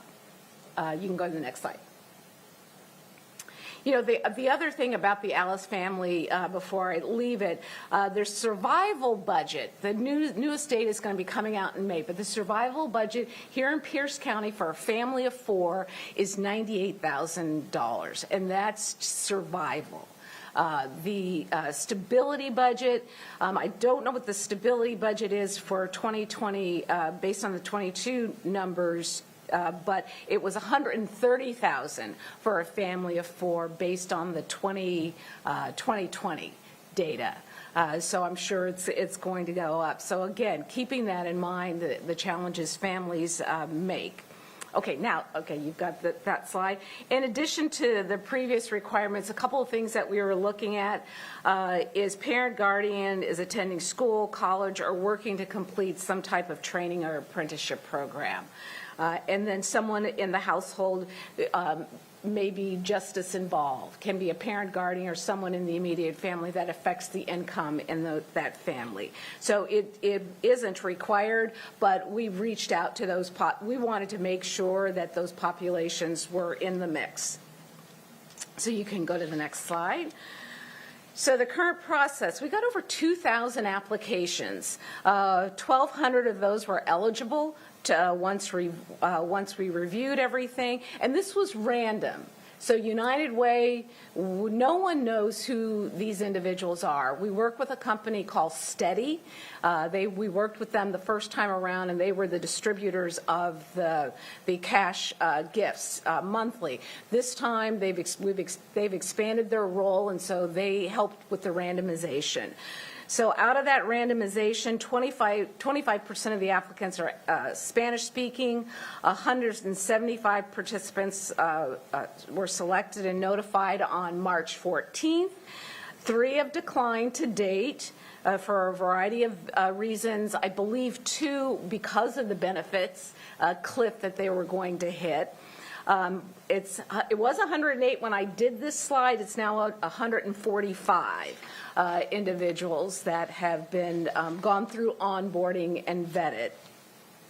And all of those 145 have received an initial incentive gift of, I think it's $150. And they'll start to get those payments starting April 15th, $500 a month through March of next year. Let's see, all participants are, again, going through onboarding. The evaluation, the state is requiring us to do both a qualitative and quantitative evaluation of this process, and then the benefits counseling, because, it's really important for us. We want to help families, not do harm to families.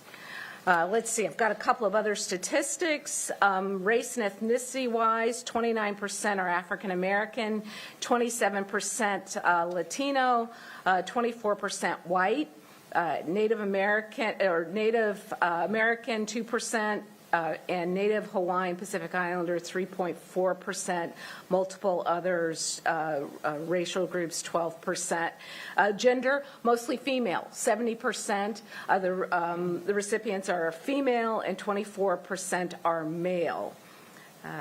The zip codes seem to be pretty balanced. We have the most in 9444 at 22%. 20% in 9404 and 20% in 9408. So that's some of that. In terms of employment, 52% gig workers or seasonal, and then 47% are full-time. So the last slide just is, I like referring to this because so many of the storytellers in the 110 really talked about this giving them a chance to breathe. She says, I felt so much less month-to-month stress since the program started. It feels like I have some room to breathe. And I have a feeling we're going to hear more and more of that as we continue this effort. So I will pause there and answer any questions. Well, Ms. Panapinto, thank you for presenting about the GRIT 2.0 program happening here in Tacoma and Pierce County. I really do invite any and all questions, because Ms. Panapinto will be fielding them. In all seriousness, this is something that's happening around the country. I think there's 60, last check, 65 or so, over 60 guaranteed basic income pilot programs throughout the country. And I know there's questions by many of you. There's questions from the community. Ms. Panapinto has heard it all. There's lots of naysayers, and that's okay. I really do think folks should ask questions and push back about the thinking. She's totally up for it. So what questions do council members have? Councilmember Hitchin. Thank you, Chair. Thank you for presenting this, and as someone who lives in zip code 98444 and sees the data about my neighbors, I'm very pleased and was really thrilled when I found out it was being expanded to that zip code. In your report, you kind of break out some of the stats about some of the communities, and 40% of the population in my zip code are considered at poverty or ALICE families. And so when you see numbers that high, there's need, great need. It's not that it's not needed everywhere, but when you have a community that's really struggling altogether, it's something that you feel. So just truly appreciate that. The question I have is around the benefits get a cliff portion. We have struggled with that every time we've tried to advocate for changes in some programs like this or other programs that provide additional resources, where people will flat out say no, even though we know it will help them because of this benefits cliff. And I'm just wondering, so it sounds like you have a pathway, but how are we making sure that it's not going to negatively impact, and how are we really making sure we aren't losing housing, aren't losing childcare, aren't losing food subsidies, any of the other programs that we know turn on and off based on your income? Right. Well, we're working with Goodwill, and they are meeting with anyone who wants to meet with a benefits counselor to go through the Atlanta Federal Reserve created this phenomenal tool that you can put in, and they did it specifically for Pierce County. So you can put in your income, and it helps that benefits counselor be able to determine, what is going to be impacted. Is it your housing? Is it, food assistance, child care, any other, your Medicaid, anything. They'll be able to do that. So they work very closely with the individuals to let them know, if you get this $500 a month, this is potentially how you might be impacted. Now, a lot of Alice families aren't on any type of benefits. I do know the reason why we have to do it in a 12-month period is because if you are getting any kind of housing assistance, it's something triggers at that 12-month period. I don't know exactly I don't remember all the details, but it's something triggers at that 12-month where then it's considered additional income. And right now it's a gift, so it's not taxable. And we do that at the beginning and at the end. What's nice about this time around is because our hands aren't tied with giving people more information. We can provide individuals with information like on Centers for Strong Families. We can provide them with a lot of the other resources that are out there that they can access, to help them. Because the idea in most families, what we have heard and what the evaluations from other communities are telling us is that this additional income gives individuals an opportunity to look for better paying jobs, to get their credit, in order, to, put food on the table, to save for housing. So a lot of other things they're able to do. But the benefits counseling, we know what we're trying to do at United Way is also look at how do we change that system? How do we, work collectively, not just at the state level, but nationally to change some of that so families aren't so negatively impacted. I know at NACO, that's one of the things we continue to talk about is we're trying to get people to increase the quality of their lives through education, so they're able, or through internships or learning new skills, and then immediately there's just that slight pay, and now they're punished. It's essentially how it's felt. Because they lose those benefits that they depended on while they were bettering themselves, and then immediately the rug's pulled out. So I would, if you come up with solutions, please bring them to me. I would love to know them because I would love to advocate for them. So I know it's something we talk about pretty regularly. The second question is, I just want to reflect on the difference between the first round and the second round. So the first round was a study. Was there a group that you were following that were not receiving basic income? So we'll have a comparison so we really can then. Okay. When the Mayors for Guaranteed Income, we had a control group. So there was 110, and we had a control group, 130 individuals. And so the 110 received the $500 a month. The 132, what they received were small stipends for answering surveys, doing interviews. So so did the 110. The storytellers, we had 5 storytellers. So anytime anyone was sharing, information, they got some kind of a gift card. And that's what the 132 out of the control group.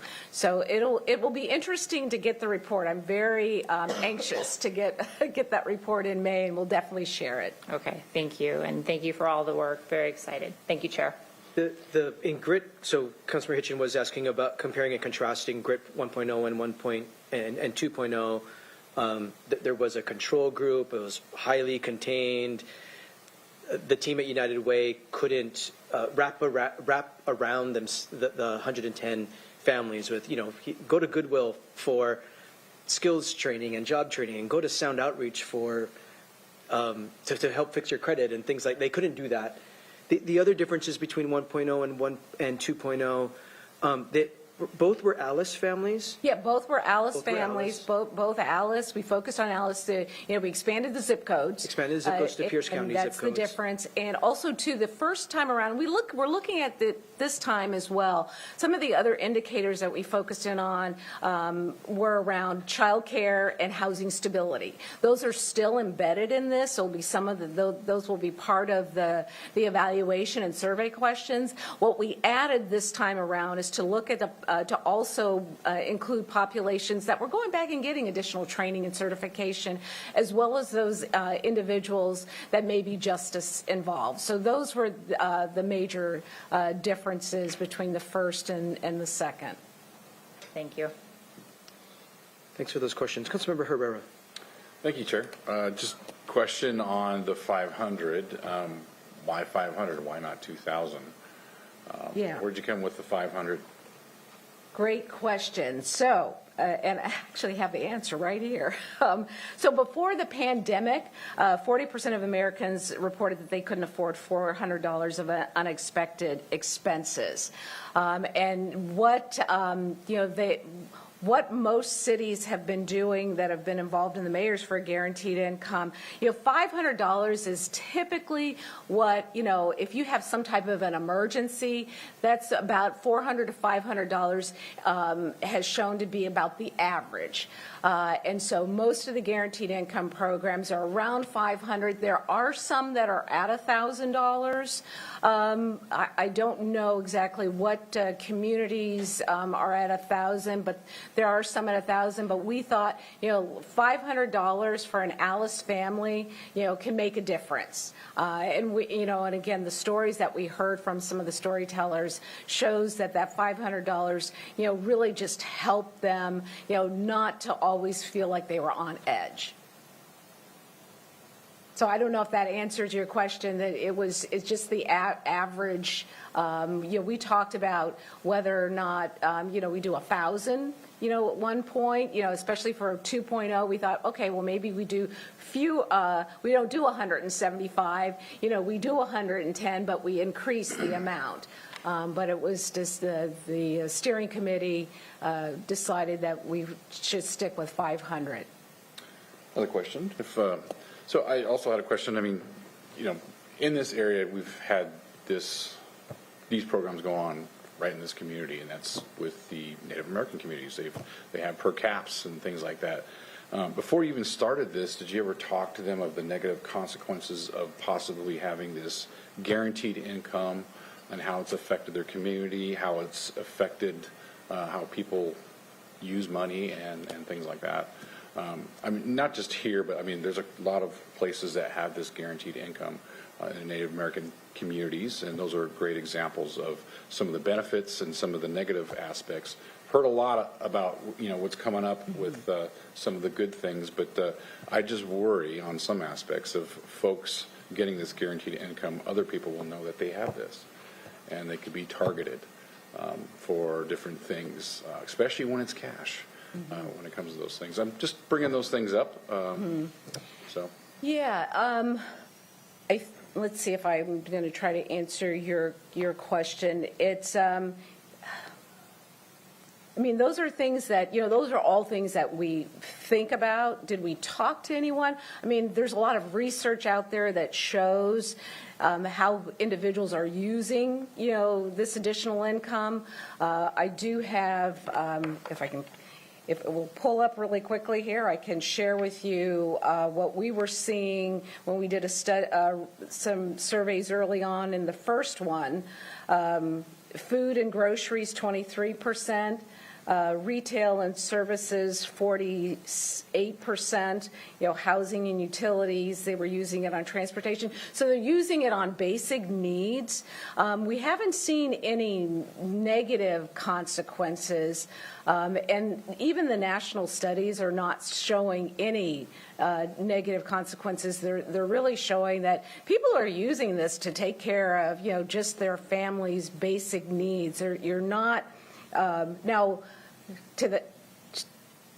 are there abuses? There may be. We're going to find out, what happened in our study of the 110.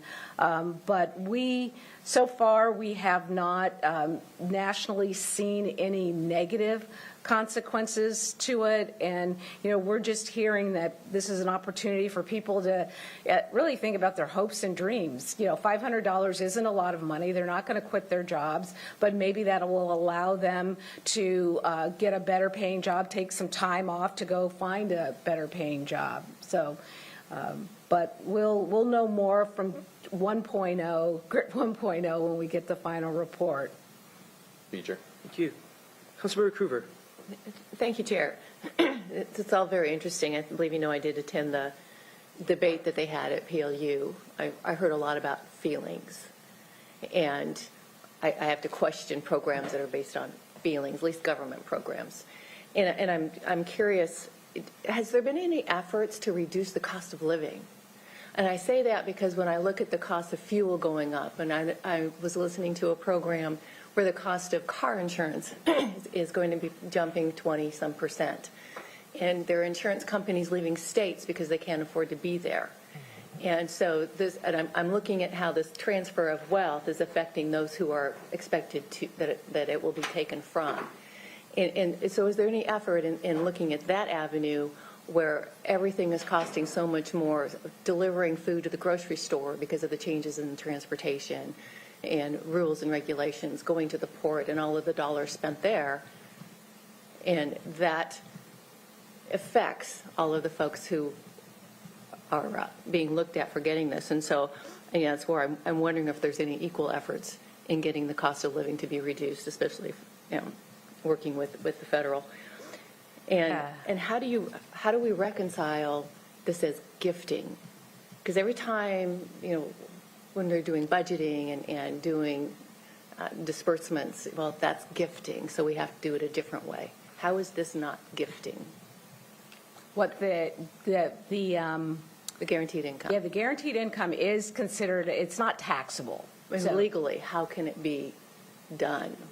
Because it's a certain amount, I'd have to get back to you, but that's part of the reason why we kept it at the $500 level, because depending on total income, that also triggers something as well. So I believe that's the reason why we kept it at $500.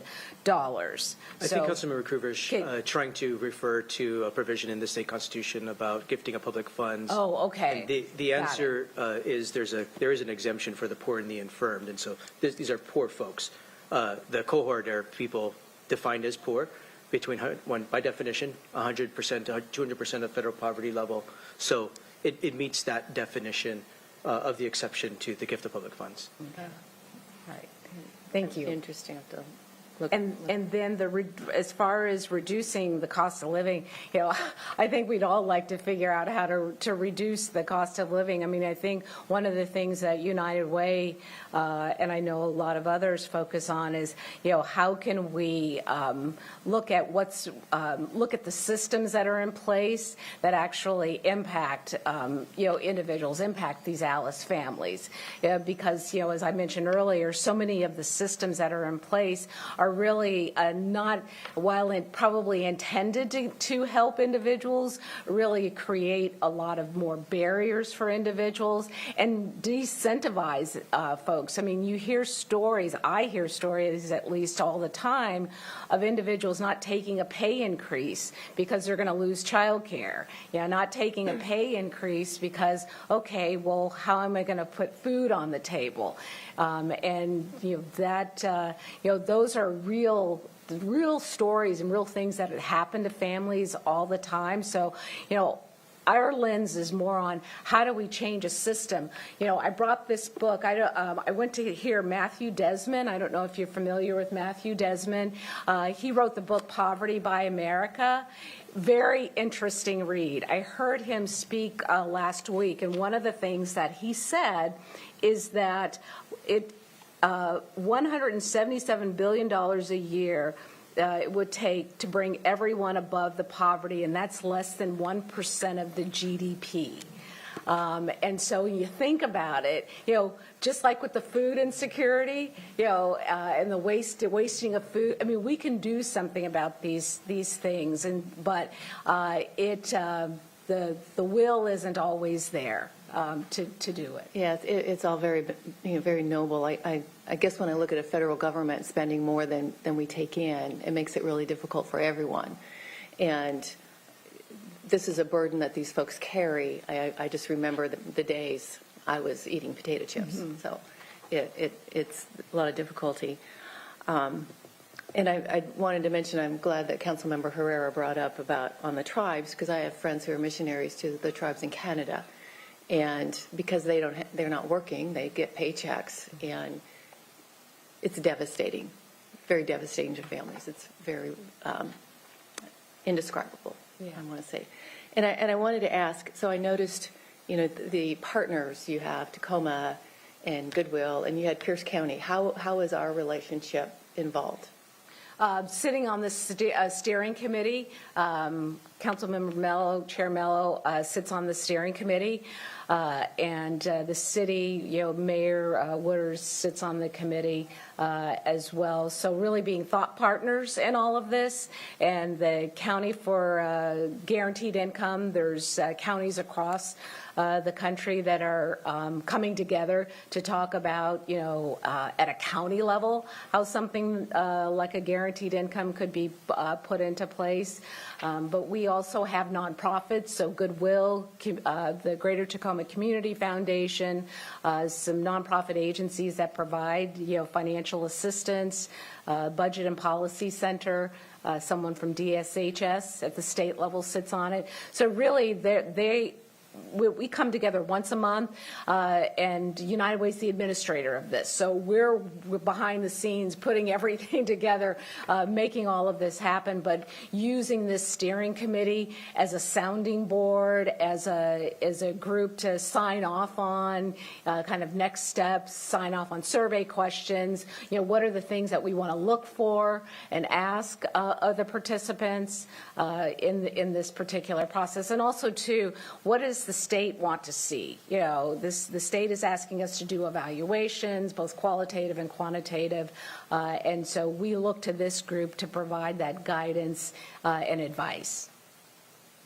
Okay, so the program is funded through United Way, and through your dispersing? It's through the state. The 1.9 million is through the state proviso 5187, and so it's reimbursable. So we at United Way have to spend it and then get reimbursed. But the state reimburses us for the. And how do you reconcile those who get picked and those who do not, when I look at all the policies coming out of here are, you know, everybody gets help, everybody gets to see the doctor, everybody gets the health care. How do you exclude everyone else but the 110? You're asking some very good questions. You know, I mean, ideally you do. I mean, think about during COVID, you know, just about everyone got that stimulus check. Right? Yeah, I don't know of anyone who turned it away and gave it back. You know, we all had that stimulus check, and families who had kids had the child care tax, that incentive, and we lifted millions of children out of poverty. As soon as it went away, they plummeted back into poverty. So it's hard to reconcile. I mean, that's why, the steering committee, that's why organizations like United Way and Good Roots and others, are working to make sure that everyone, I'm about making sure that everyone thrives in our community. And so doing these kind of demonstrations and pilots, at a certain point, we have enough information. We know these things work. And it's, again, there is so much money in TANF. One of the things that I'm going to try and work on is how much of TANF dollars come into the state of Washington that are actually getting to people. I don't know that, but I will find that out because we know in other states, that, they're being creative in terms of how they use dollars to help families. But it's tough. You have 2,000 applications, and 175 people are selected. And it is hard. We know that lots of people are struggling. I can't tell you how many phone calls we received.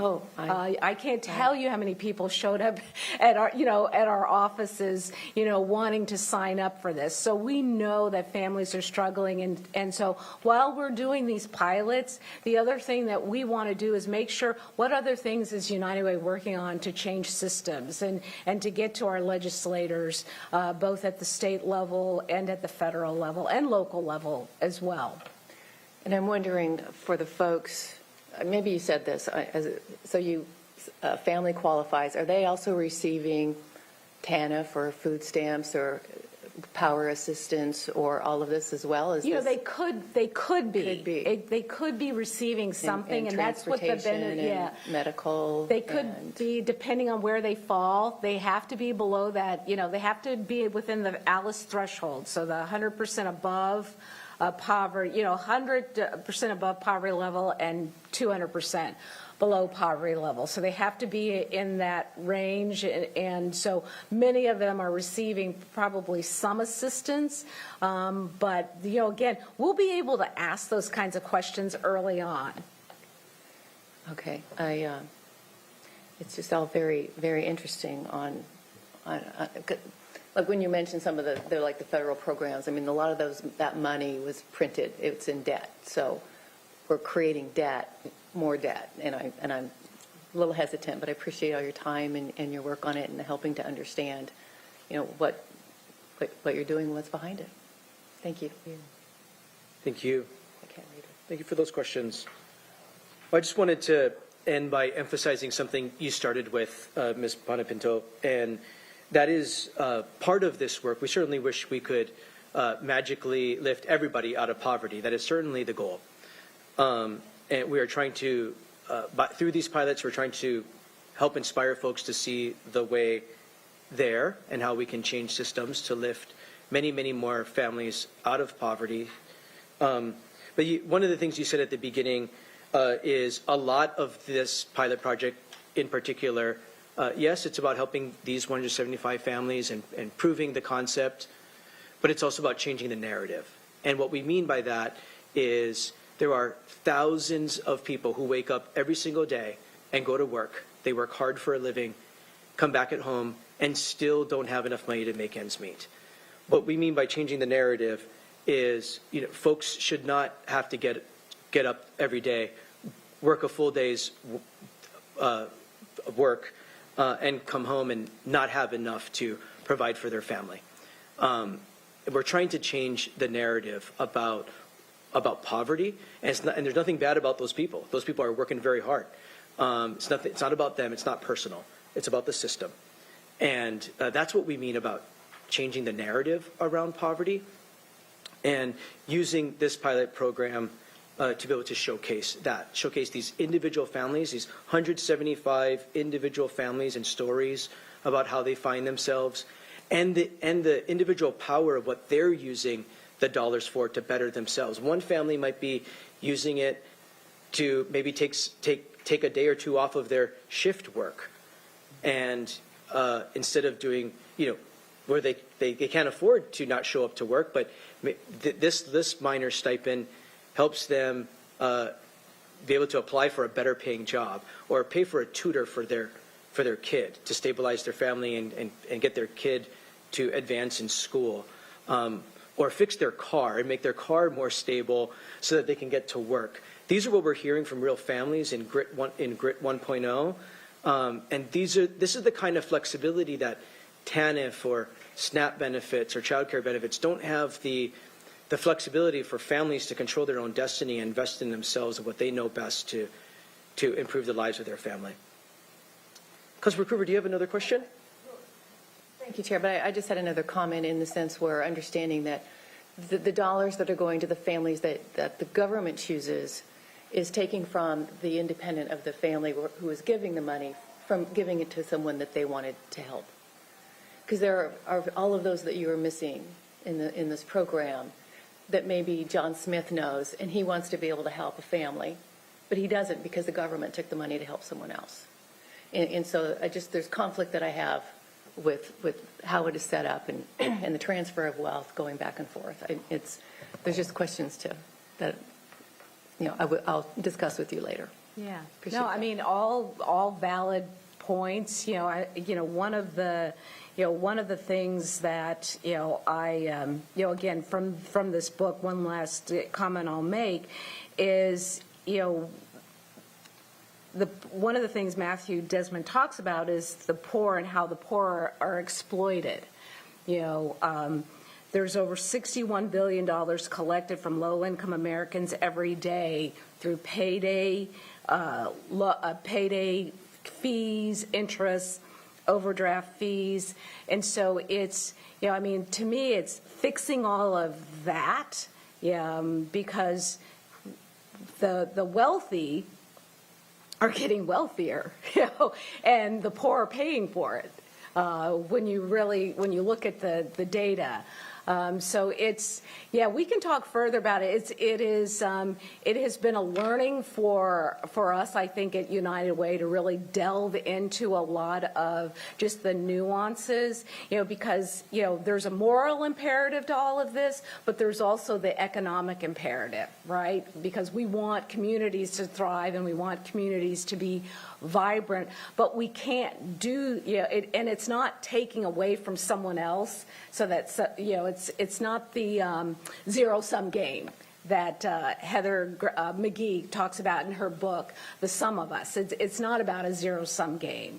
It's like we can prosper together, and it doesn't mean that we have to take away from someone else so that, someone who is struggling doesn't have to struggle anymore. So, yeah. We could go on and on, I'm sure. There's a lot to share. There's a lot to share. Thank you. You're certainly expanding a lot of people's thinking, and I appreciate your willingness to help expand this council and this community's thinking and frame of reference of poverty and what the solutions are to poverty. Thank you. Thank you. Ms. Thank you Bonapinto. very much. Have a good evening. A lot more to come, and a lot more community conversation about this tool, and I encourage members of the public who are interested in this topic to reach out to the United Way and learn more. And there'll be more community conversations that are hosted to further the community conversation about poverty and how we can work together to address it, including guaranteed basic income. Ms. Murray, is there any other business for council this evening? Members, are there any other business or announcements by council members? Well, seeing no other business before the Pierce County Council, we are adjourned.